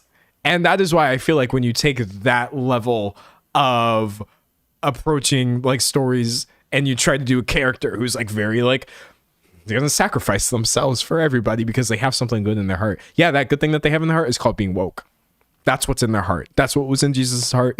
That's what was in Superman's heart. That's what drives Spider-Man every day to protect people, is because he's just woke. I mean, he also lives in New York. And I feel like you get a lot of woke coming out of New York specifically. I mean, just look at what they're doing right now. Also, Spider-Man would absolutely be a Mamdani supporter. I'm sorry. It's true. Spider-Man is from New York, right? I said all these things and now I'm like, wait, do I sound like an idiot? No, Spider-Man is totally from New York. Where is Spidey from? Queens. Spider-Man 100% will be down for Zoran Mamdani. Don't tell me otherwise. Don't tell me otherwise. He probably will be out there doing publicity for Mamdani. Publicity. I know it's true. I know that it's true. Someone said Peter Parker would love Mamdani. He literally would. He would be at those events doing photo op stuff. I'm just being honest. And yet, you get a subsection of superhero movie fans that would actually tell us, no, don't make art political. No, I just want my superhero movie. Don't make it woke. Why? Someone said I absolutely love Miles Morales. Y'all know that Miles Morales would be a fan of Mamdani. I mean, he wouldn't be like old enough to vote, but it doesn't matter. He would absolutely be. I mean, they have the same mission, literally. Obviously, someone said as a longtime comic fan, yes. And that's also why I tend not to just like write off entire genres or art forms, because for every like bit of cringe anti-woke grifter that you get from the comic book space or the video game space or the music space or whatever, like these genres are still literally built on, honestly, like the backs of supporters who were oftentimes marginalized first, before it gets subsumed into this culture war illusion in which actually we wield these things as tools against the oppressed. That's never how that actually worked. In my opinion. Someone said imagine Peter Parker canvassing. Someone said Jesus was a woke king. That's why the way most Christians act so confuses me. Literally. Like, okay, hold on. This is going to be a really cringe. This is going to be a really, really cringe segment. But look, hold on. Wikipedia, leftist, or let me say like, I'm just going to say like leftist ideas. Left-wing politics. Okay, sure. We'll take it. What are some of these big ones? These big ones. Economics. Okay. What was Jesus's take on economics? Criticism of the rich. Actually saying essentially that all billionaires are evil. Do you feel the need to disagree? Don't worry, I can back this up with scripture. Jesus, easier, rich man, enter kingdom, heaven. It's been long enough that I don't remember the actual. Oh, here it is. Jesus's opinion on the economy, or rather the economic structure of having a 1% or a wealth class in the first place. I'll just pull this from the KJV. Let's see. Again, I say unto you, it's easier for a camel to go through the eye of a needle than for a rich man to enter into the kingdom of God. Bro is literally in the Bible saying, yeah, being rich absolutely does engender a level of evil that is quite exclusive from being a good person. He said that. I didn't make that up. That's in the Bible. What else is on here? So that's Jesus on economics. What would Jesus be on the environment? You know, honestly, we didn't get much talk about Jesus and the environment. Oh, wait. Yes, we did. You know what Jesus was? A sustainability king. Period. Listen, they needed wine. What did they do? Let's get some fan art over here. Okay, I found some Bible fan art. They needed wine. What did they do? He turned that water into wine. Jesus didn't say, oh no, we need to go order some wine off Uber. We need to go support Jesus was like, nah, it's okay. I've got this. Oh, Jesus needed to feed like hella people. Jesus, bread, fish, loaves, painting. My sustainable king basically turned a little bit of food into a bunch of food. Open in new tab. Whoa, that's a really big picture. The miracle of the loaves and the fish. Jesus had to feed hella mouths because he had a lot of followers. And he's like, oh, we're doing catering?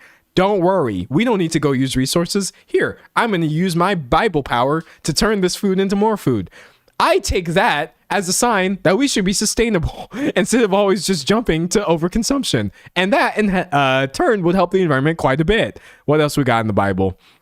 Nationalism, anti-imperialism, and anti-nationalism.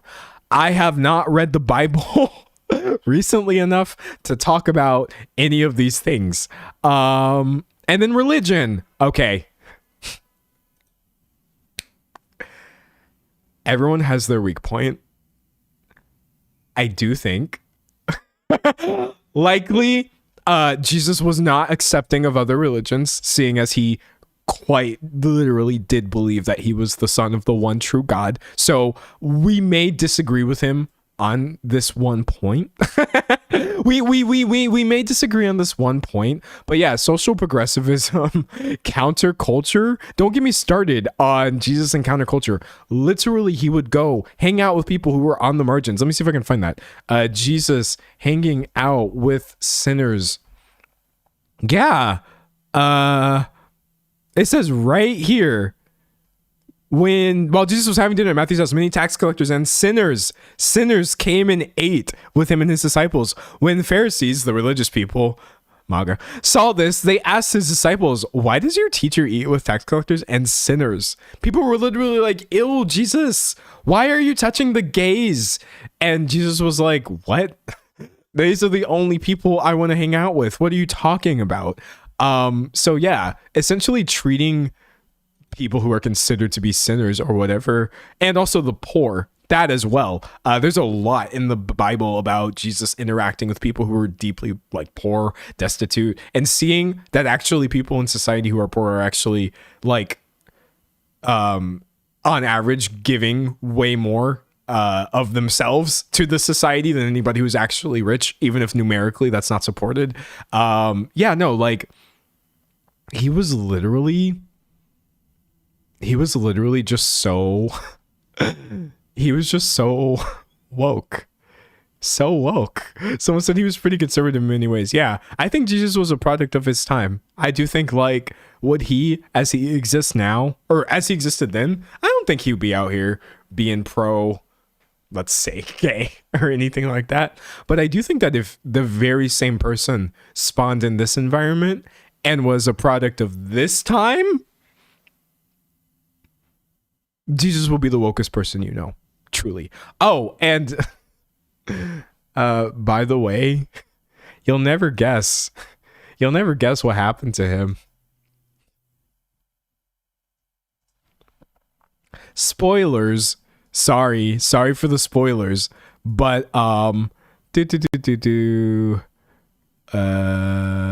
early Christianity. Let's just find the part where it says death. Oh yeah, he died. They killed him. In the act of ultimate wokeness, it was determined that actually, sorry, your ideas are they're too woke for us. We got to get rid of you. And then there was no more Jesus. Now, his followers and supporters will tell you, actually, there is still Jesus. He came back. Debatable. Regardless, yeah, nah, Jesus, as he's depicted in the actual literal Bible, was actually woke. Someone said Jesus would be trans. You can hate canon trans Jesus. I feel like that's fine. Actually, I feel like that's morally correct. Literally, who is to say? Who is to say that Jesus could not be a trans icon? I'd still worship him. I don't like that wording.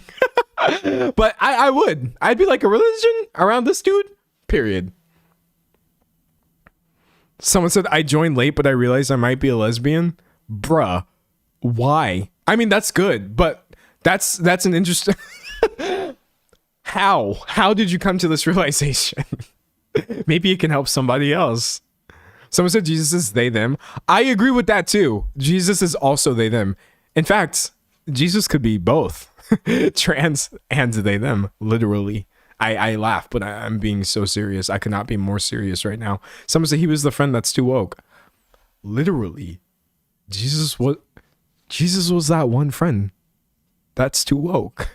They tell us that in church, that Jesus is our friend, which is a really sweet message. But yeah, he was that one friend that's too woke. Someone said that one. Someone said another lesbian. Let's go. Yeah. We got lesbians in the chat. That's wild, dog. Someone said they, them, lesbian Jesus.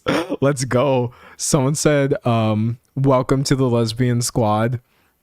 Someone said make Jesus brown. Oh, yeah. Also, I would prefer more accurate pictures, but I got to take what I can get.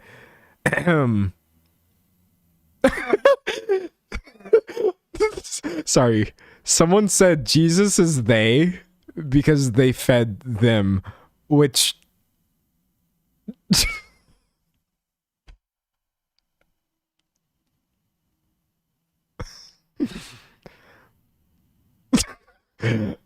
Yeah, that's so good. Actually, I want that as an actual meme. It doesn't make any, like, it makes sense to me, but it doesn't make any sense. That's so good. Jesus was a they because they fed them. Checkmate, MAGA. Someone says stand up lesbians. Okay, how many lesbians are here though? Am I outnumbered? If there was even 2 of you, the answer would be yes. Chat, have I been outnumbered by lesbians? It happens. It happens every now and then. I never complain.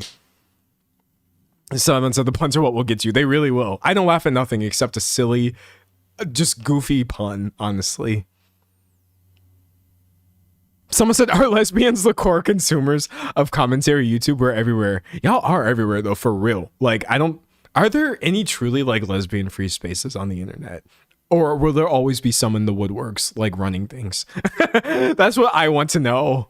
Okay, I'm seeing a lot of people identifying as lesbians in the chat. This is so interesting. I feel like I don't typically talk like direct to lesbian communication. That's so funny.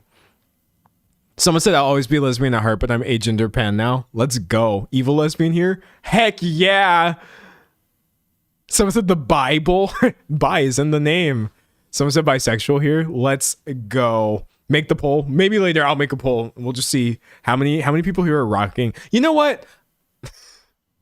Okay, I have a new poll.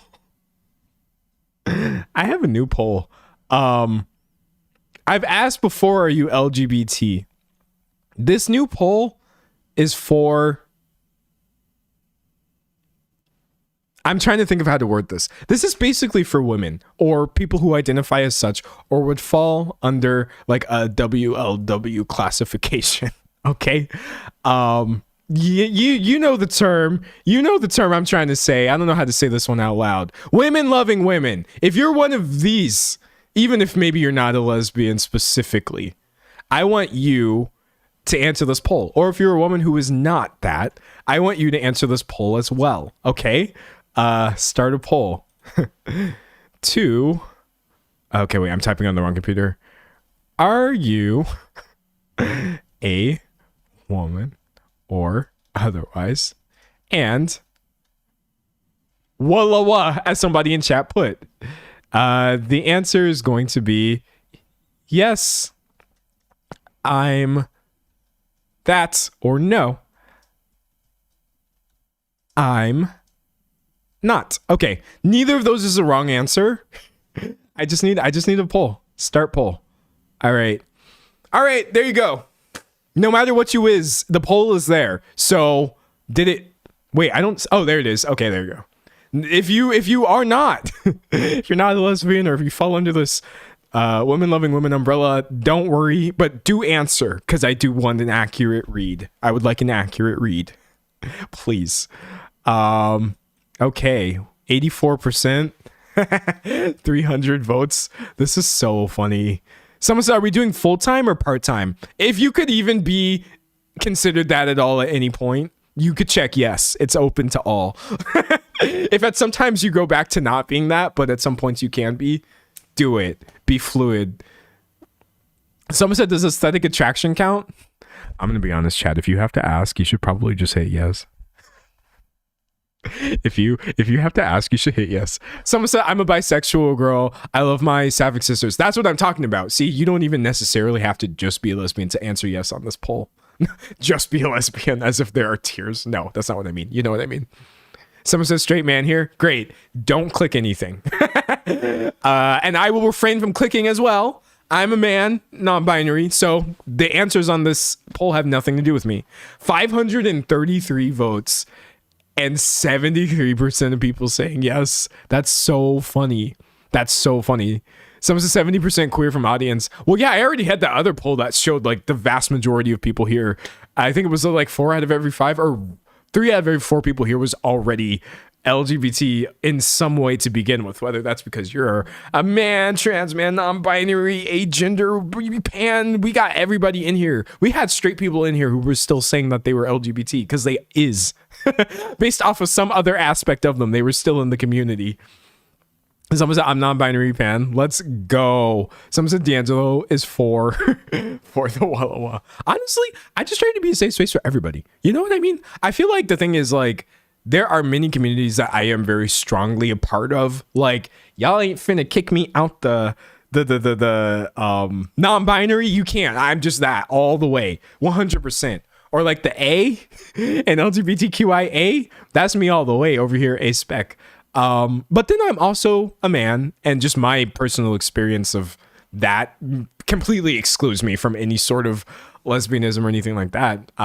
But because of that, I feel like I can just be a supporter. That's my goal. I can't contribute meaningfully. I feel like y'all got this. And also, nobody wants me here. I feel like that's a thing that your average man should really, really, really, really, really learn to be okay with and not take it personally. As a man, usually the idea that somebody would not want you in a space is like crazy. And that's not even possible. Like, I'm going to be honest, a lot of dudes somehow twist their thinking to view even a woman not being attracted to men as some sort of centering of men, which is insane. But I take a very, very, I'll be over here in my corner. Y'all let me know if y'all need something. Yeah, I'm going to the store. Do you want me to get you anything? That's how I feel. I also have some privilege as a dude. Do you need me to use that? I'll do what I can. And then I spend the rest of the 95% of the time, just shut your mouth. That's what I do. That's what I do. I lesbians? Oh, that had nothing to do with me.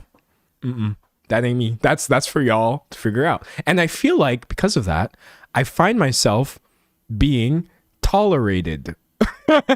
And I take that. I will take that.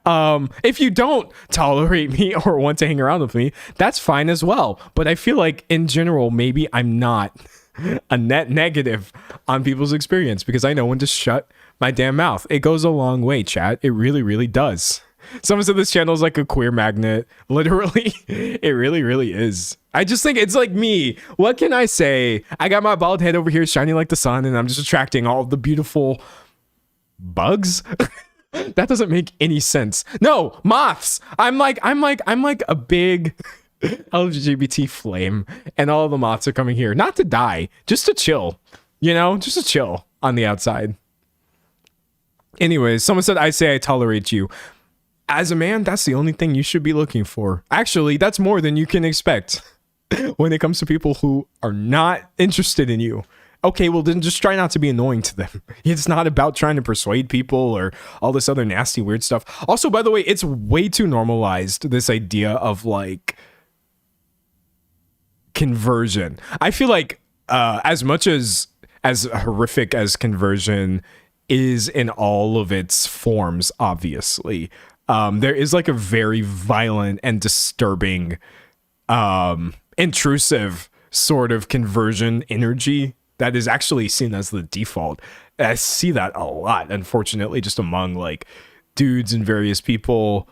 Sometimes not even always dudes. And so, yeah, I try to remain cognizant of that and just like actually believe people are who they say they are and not try to label things as like a phase or, oh, you got to meet the right person, or like, you get into some really, really, really, really, really, really, really weird stuff.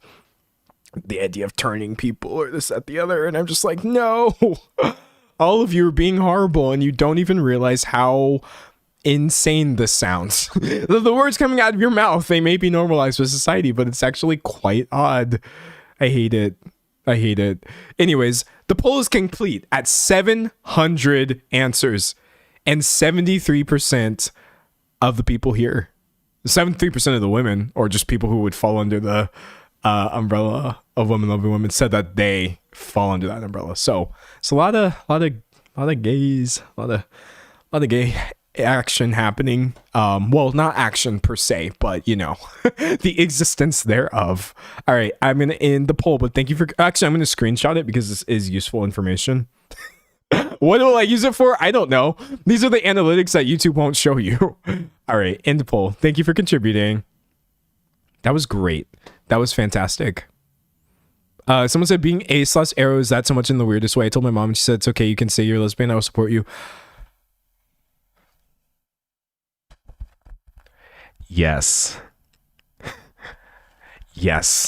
Whereas I'm a dude, I don't have experience with this from like a lesbian angle, but I absolutely have experience of people essentially suggesting that my sexuality is some sort of reaction to other people, and that one day if the right person comes along, I will actually change my orientation or something.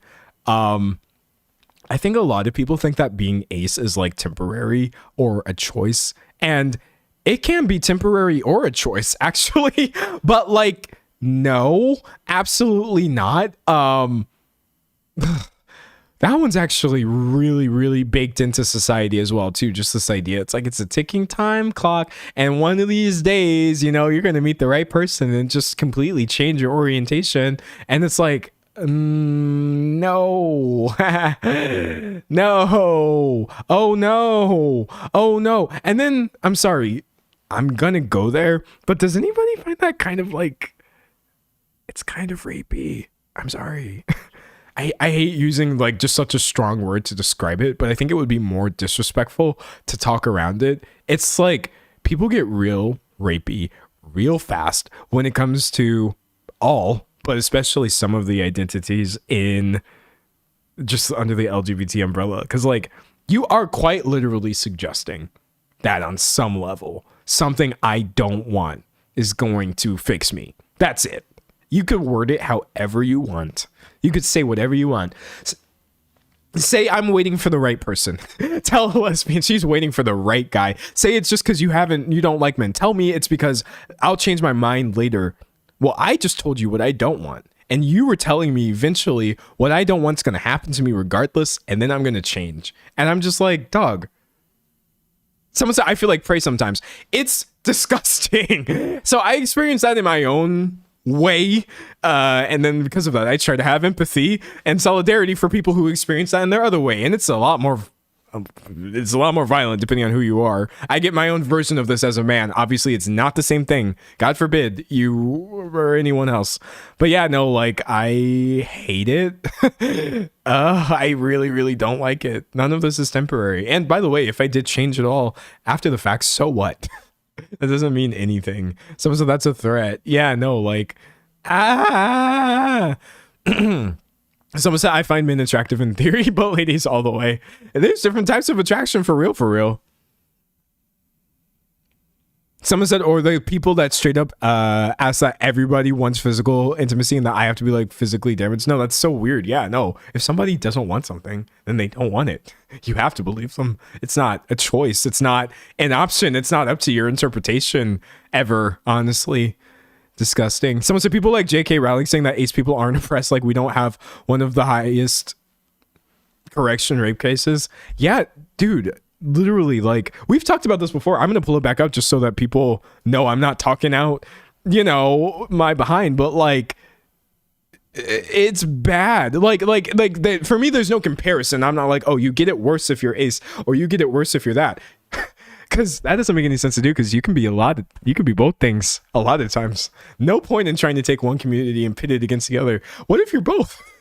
Lots of ace lesbians out there too, but like J.K. Rowling, let's find it. Ace phobia. Okay, cool. J.K. Rowling's full comments on asexuality. Happy International Fake Oppression Day to everyone who wants complete strangers to know they don't fancy a shag. So British of her, right? But like, British as in the wording. I'm not saying all British people are ace phobic. Like, dude.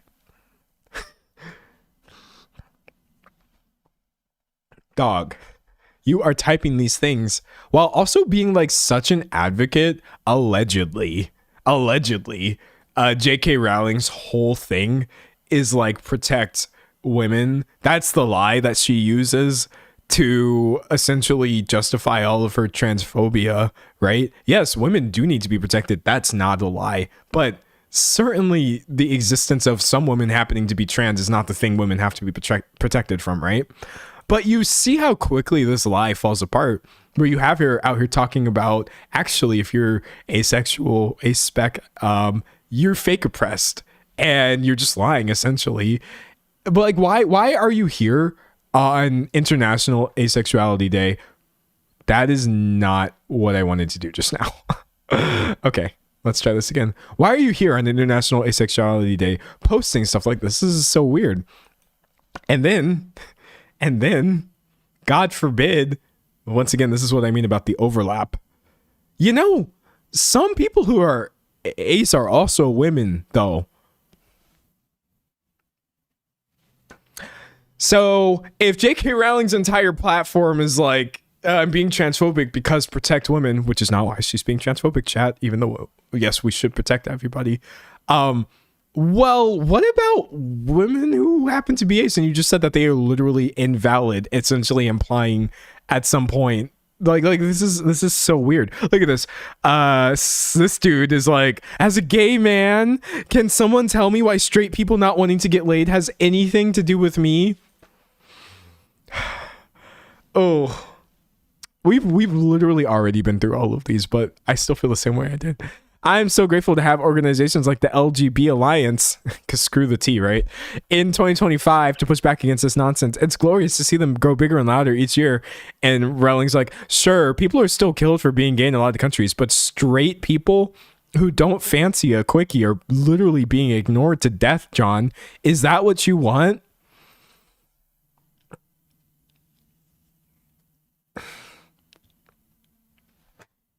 First of all, even though many ace people are straight, or can be, I know I'm not. I'm also not gay, but like,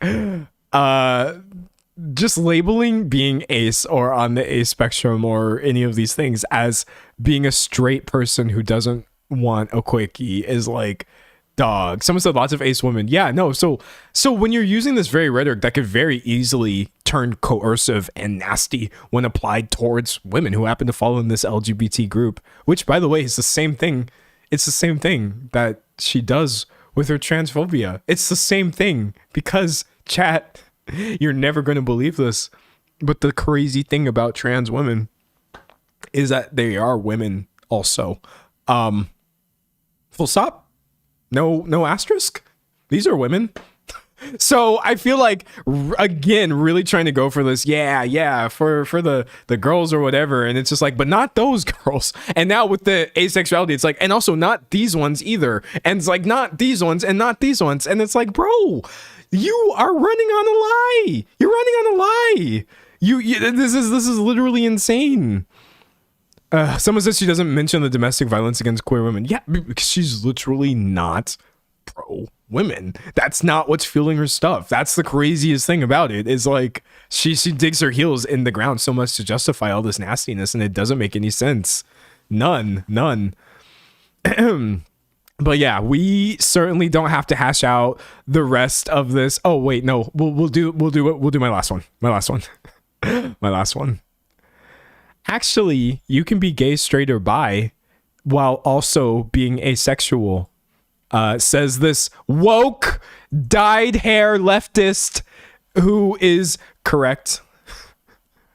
A very elementary observation that is accurate about being ace, says the delusional, dyed-haired Twitter finger leftist. And J.K. Rowling says, how are you supposed to tell which one you are, gay, straight, or bi, if you don't experience sexual attraction?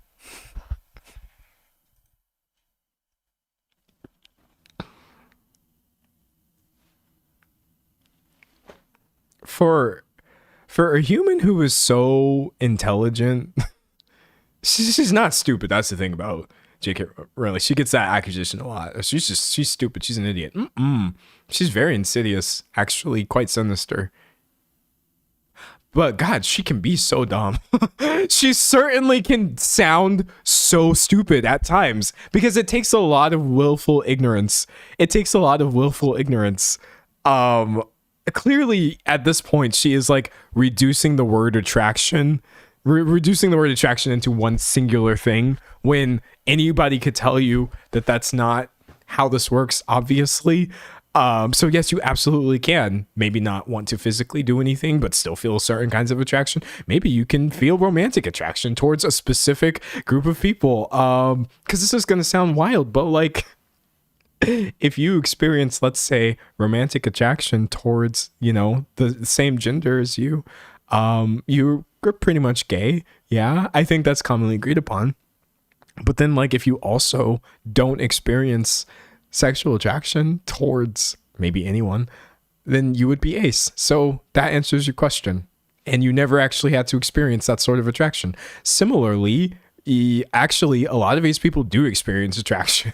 That's the fun thing. The fun thing that people don't know, they seem super, super, like, not up to date on what asexuality actually is. I spelled that wrong.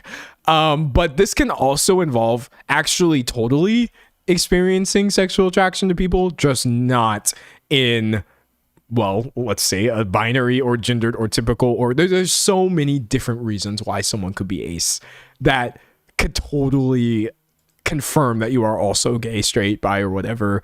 So, like, maybe if you knew the meanings of actual words, then you wouldn't sound like this every time you open your mouth and it's just your gums flapping, but nothing of note is coming out. Nothing of note is coming out. Someone said if she's assuming all ace people are straight because you quote unquote can't tell, that's calling straight the default. Yeah. Oh, and that's just true as well. Look, listen. Fine. I will give you, like as a non-binary person, I believe that most people are not non-binary, surely. Most of them are just who they say they are, which is cis, right? Even though I'm not going to lie to you, as an NB, if I take my personal definition of non-binary and apply it to everyone, low-key, everyone is non-binary, but nobody is ready for that conversation. So I will take your word for that. I'll take your word for that. As somebody who's not straight, I will take your word for it that most people are straight, right? I believe that to be true. Even though, yet again, if I was to view straightness as what I essentially consider to just be part of a spectrum that still does include not being straight, then there's really, you're not distinguishing between anything. But that's okay. That's okay. I won't say no one is straight because straight people really, really want you to know that they are. That's fine. I just don't think being straight is straight. That's the thing. I don't think it's straight to only be attracted to, say, the other gender or whatever. But that's just because I'm too queer. I've hit a level of queer that doesn't make sense to other people. So I'll take your word for all of these things, but there's one thing I'm never going to take your word for. One thing I'm never going to take your word for. It's not the default. I'm going to be, there's no way in hell, heaven, or God's green earth that actually, like, when you're born, default, you're probably going to be straight, and anything outside of that is some sort of like digression, divergence. No, I'm sorry. I believe all your other, I guess, facts, parts of your worldview, sure. Most people are cis, and I'm actually just really weird for happening to be non-binary. That's okay. Sure, most people are, like, straight, and me trying to even see that as part of a spectrum, I'm the weird. Okay, fine. But you're never going to tell me that you're just born and you're probably going to be straight in a normal environment. Were we not brainwashed or grown up in with the massive and dangerous repercussions of exhibiting anything other than being straight? I just don't believe that. I truly, truly do not. But that's just my opinion. That's just my opinion. As someone asked me, what's your definition of non-binary? I will more so give my definition of gender to explain why I find the binary to be so hilarious. But, like, for me personally, gender is absolutely a personal performance no matter who you are. It's an expression of who you are, an expression of things that you feel, that you exert specific choices over, specific control over, to be perceived by society a certain way. You do this on purpose if you are cis. You do this on purpose if you are trans, non-binary. It doesn't matter what you are. Like, we are all doing the same thing. When I wake up every single day and I put on my non-binary suit, and because I chose my gender, Because by the way, chat, I also feel like I choose my gender. No, gender's not a choice as in I made it up. But the thing that I didn't make up is who I am inside. Inside, I'm non-binary. So because of that, I choose everything on the outside of me.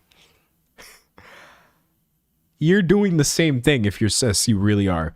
You might have to do it in fewer steps. If you're a cis man and you're waking up and you got short hair and a bunch of dude clothes in your closet and you put those on and you go out, you might think that you didn't just wake up and choose your gender and pronouns, but you did that every single day. You did that every single day. Every single day. Every single day, every single human being wakes up and decides what pronouns they want to use, and they decide which gender they're going to present to the world. Most people pick the same one that they were born with, and most people don't change this at any point. But I feel like gender as a completely external presentation, that is something that you yourself choose. Who you are on the inside, just being a man straight up, or just being a woman, being non-binary, being none of these things, that's not something you can exert control over. But every single part of the expression of your gender is a choice that you get to make. And so I am not like more LGBT than you just because the gender that I woke up and performed happened to involve not being on the binary. We both still made, honestly, a pretty, I'm just going to say it.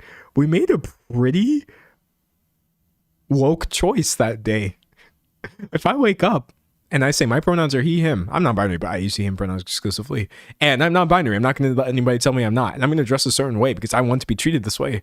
And you also woke up as a man and you're like, my pronouns are, or let's say you're a woman. You woke up and you're like, my pronouns are she, her. I'm going to dress in clothes that are perceived as feminine. And I demand that everybody treats me correctly and doesn't misgender me.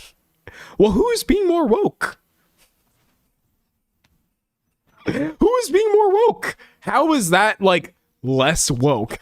You are such a stickler. Everybody is such a stickler for their own pronouns and also gender expression. So many men would get they would get so uncomfortable. They would get dysphoria, obviously, if you start putting them in things that are against their choice, how they identify. So that's why I feel like it's not that everyone is non-binary, because that's not a useful framework at all. It's more so just that like the binary itself is a silly framework. I think it's not that everyone is non-binary. Nobody actually naturally is within this binary. That's not a real thing in the first place. So that's what I mean when I say that. And that's kind of part of my definition of non-binary, which for me personally, how I experience it, it's an understanding that there literally is no binary. There is no binary.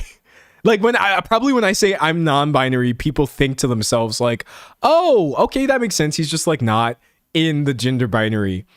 No, I don't think you are either, but I'm not going to tell you that because that might sound invalidating to you, even though to me, that doesn't stop you from having what is considered to be a binary gender. I just think like it's sort of a failure of understanding to consider, say, being a cis man a binary gender. I don't think binary gender is a thing. So I don't think cis men are binary gendered either. Certainly not any more or less than me. That's how I feel as a non-binary person. But I guess a lot of people definitely do not like ascribe to that.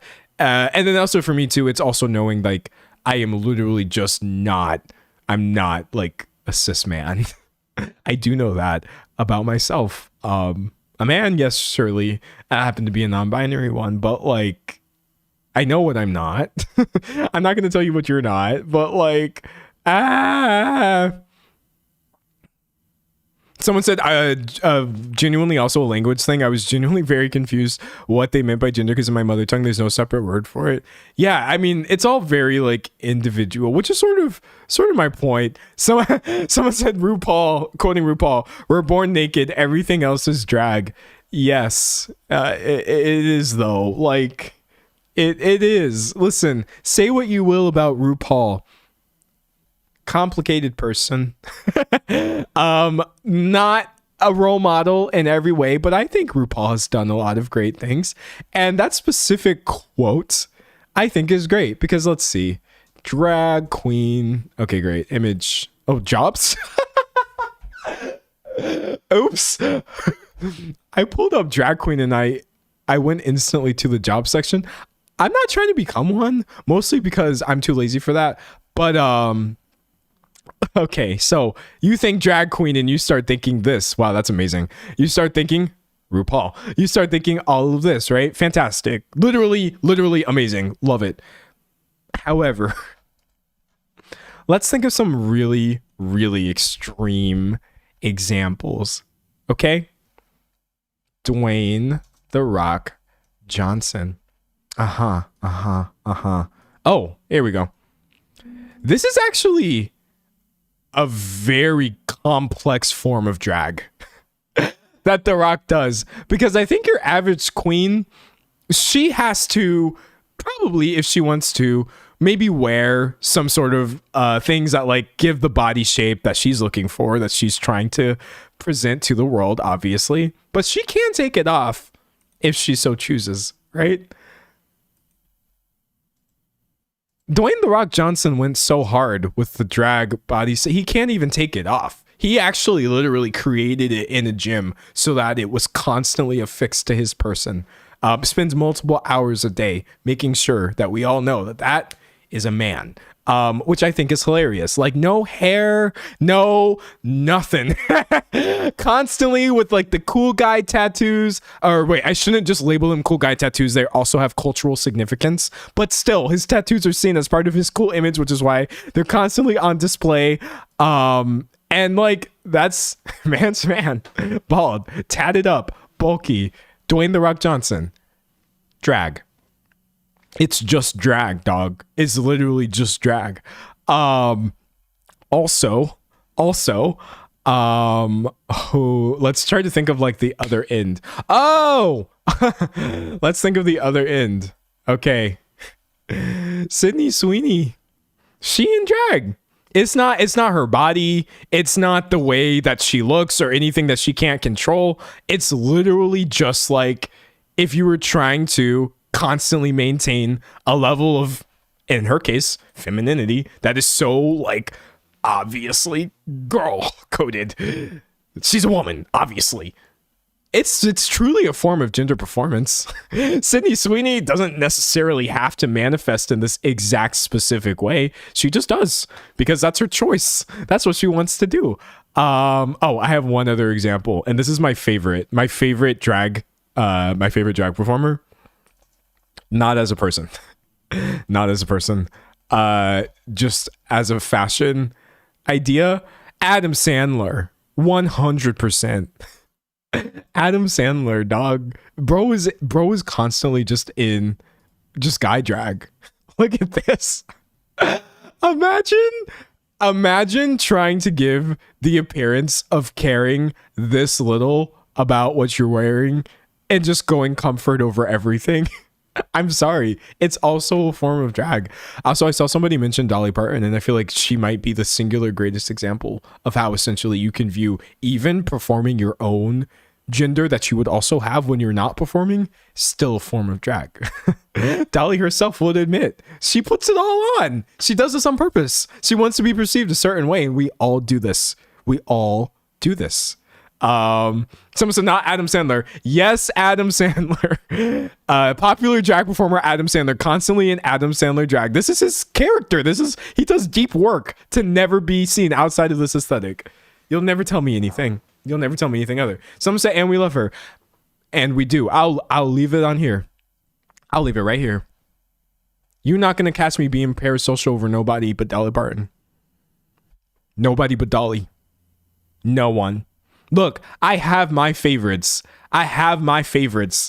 You know I'm going to get annoying about Hayley Williams. I'm going to get hype. I'm going to get parasocial. You know I'm going to do it. But I try not to. You know I'm going to get this way over certain people based off of their track record. But ain't none of y'all doing it like her. Single-handedly doing her best to fight against the destruction of like education for children, putting so much of her wealth into trying to help young people, being seemingly okay with everybody. Nobody got a problem with Dolly Parton. When have you ever heard that? When have you ever heard that? This is what I'm saying. Don't be parasocial in general. And I just, it's hard to help it when somebody is literally 80. When she's literally 80 and is like, yeah, I'm going to be, somebody mentioned the fact that she had her own vaccine. I'm going to be pro-vax. I'm going to be pro-education. I'm going to be like, I'm not going to be hateful in all these ways. I'm going to be from Tennessee and not hateful, which by the way, you're not hateful just because you're from the country. I know that being from Texas, like literally she does so much work and has for such a long time. Someone said, don't put people on a pedestal. Well, all I'm saying is hard not to. Ultimately, I agree with you that Dolly Parton still should not be put on a pedestal because you are essentially setting yourself up for disappointment. No person is perfect. And also, it would be super unfair for me to demand that Dolly Parton be perfect. That's crazy. But it's hard to think anything other than positive thoughts when the only time I ever see her is because she's doing something musically, popped out on stage in a cool outfit, said some sort of iconic quote, donated millions and millions and millions of dollars, or raised awareness for something that saves people's lives. It's just so, like, she makes everybody else just seem kind of whack, dog. Not everybody else. There's a lot of amazing people. Y'all, you ever know about, am I thinking of Jane Fonda? Is she the one I'm thinking of? Hold on. I don't want to pull up like the wrong person, because that would suck. Personal life, marriages, relationships. No, I don't care about that. Give me to activism. No. Okay. Maybe. No, it's not Jane Fonda. Gosh, who is it, chat, who like winds up in jail a lot because of like her political beliefs? Hold on, I'm trying to think. Actress. Someone said, I love Jane Fonda. I love Jane Fonda too. She may not, ripping my glasses off. She may not be the one that I'm thinking of though. Jail repeatedly because of activism. Someone said Jane Fonda is an activist queen. Oh no, yeah, it's her. It's literally her. Dog, this woman goes to jail. She goes to jail over her activism repeatedly. I don't know why this is not on her Wikipedia. Hold on, let's go back. It was absolutely Jane Fonda, who is a real one, dog. She is a goat. Hold on, Control F. Jail? Ah, that's so weird that it's not on here. Okay, don't know. Maybe there's a separate Wikipedia page. She literally gets arrested for protesting. Let's see. Jane Fonda arrested. Activism. Yeah, news. Jane Fonda gets arrested again for climate change. First of all, that's crazy of y'all to be doing in the first place. But like, dog, she in her 80s getting arrested at protests against climate change. Obviously pro saving the environment. Like, I do feel like, as much as I love Dolly Parton, obviously, another reason that there's no real reason to put her on a pedestal is she's not the only one either. Dolly does great and amazing work, but there are a lot of people who have a lot of power and have been working for a very long time to try to remain on the right side of history with that power. Jane Fonda marches on Capitol Hill in the finale Fire Drill Friday protest. The actress said it was her final protest in Washington for a while. Ma'am, respectfully, Jane or Miss Fonda, whichever you prefer. It's okay.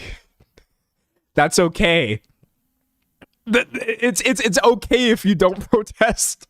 You are 88. I'm not being ageist right now. I'm saying your track record is immaculate. It's immaculate. That's okay if you stop protesting. You're literally 88 and have how many decades of good activism behind you? I also saw somebody say that they're father was in the military and hated Jane Fonda because she was protesting the war. Exactly. And when was that? Literally the 50s to the 70s. Gosh, that is such a long time. That's depressing. But she has literally been on this. Oh, okay, I should get off this page. It's scary. This is trying to be an uplifting conversation. She's been on this for decades. Longer than I've been alive. Someone said 88 is insane. Yes, and you know what? I'm gonna go ahead and make it a thing. Notice how this applies to everyone. It don't matter whether you a man, woman, nobody. When you're 88 and you're not just filled with a bunch of hate in your heart, you tell people you're 88 and they're like, what? You're 88? I feel the same way about Dolly Parton. Like, I kind of always forget Dolly Parton's age because it's not something I'm constantly thinking of. She 80. Dolly Parton's literally 80. This was her 10 years ago when she was like, what, 70 something? It's not that you look younger. Looking younger is not a flex. This isn't the thing that we should be doing. It's that you still look alive. You still look alive.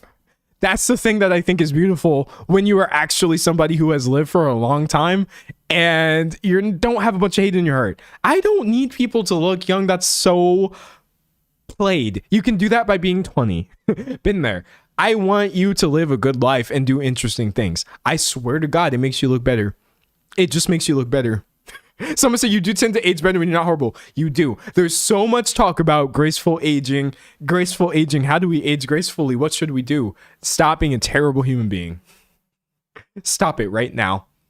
Stop being a bad person and you will age gracefully. I think that's the only way to do it. I do, genuinely, because it don't matter what you wind up looking like as you advance in your age. It's going to be beautiful. Period. It's gonna be beautiful. Some say exactly like she looks old, no shade, but she still had light in her eyes and healthy. Literally, like, I just feel like we should just normalize looking older. It's okay. Now, that's so much easier said than done, and it's easier for me to say. But like, these are my icons. I want to be 80 and have a good track record. I want people to say D'Angelo Wallace. Oh my gosh, he's still alive. He's still alive. Well, you never know. The night is young. I want people to say, oh my God, he's still alive and he's still doing good things, hopefully.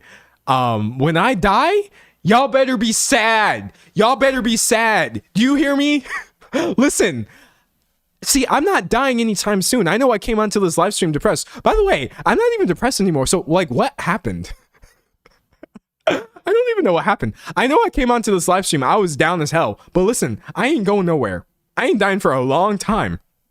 Because I need to extend my sympathy vote for when I eventually die. Listen, when you die and you Charlie Kirk, I'm just gonna say it. I'm just gonna say it. You die and everybody's like, yeah, we hated him anyway. I don't want that to happen. That would be so embarrassing. Could you imagine if I was murdered in broad daylight and people started making comedic songs that were actually funny? That would be terrible. That's a terrible way to go. That's a horrible way to go. That just means what were you doing in this actual life? So I want to make sure I live a long life so that when I die, y'all finna be in pieces. Y'all gonna be broken up. Y'all are literally going to be like, no, this can't be. Bring him back. And I feel like I need like a solid, maybe even like 50 more years minimum. Nah, 53. I'm gonna be at least 80. I need to reach where Dolly Parton is right now. I ain't dying at no time before 80. Because by the time I finally croak, y'all all gonna be sad. You're all gonna be sad. That's what I want. That's my final act of attention seeking, is to be such a good person in life and to hopefully help people that when I die, it's about me. That's what I want. I want my death to be about me. See, like, not everything in this world is about me, and I do understand that, but I have big ego. I really do. It's pretty large. And when I die, that better be the only thing in the news for that. At least give me 2 minutes. You can then replace it with something much more important than the Z-list influencer dying. But like, give me 2 minutes of undivided attention. That's all I asked for. Anyways, that's all I got to say, chat. Bye, everybody. Someone said just joined. Why are we talking about Kirk? Because it's always funny. That's the thing. I keep waiting to stop laughing, but it never happens. Guns, guns, guns, guns. Screw marginalized people. Gun. It's so funny. Anyways, bye chat. Gotta go. All right. YouTube, if you're watching, don't watch the last 2 minutes of this.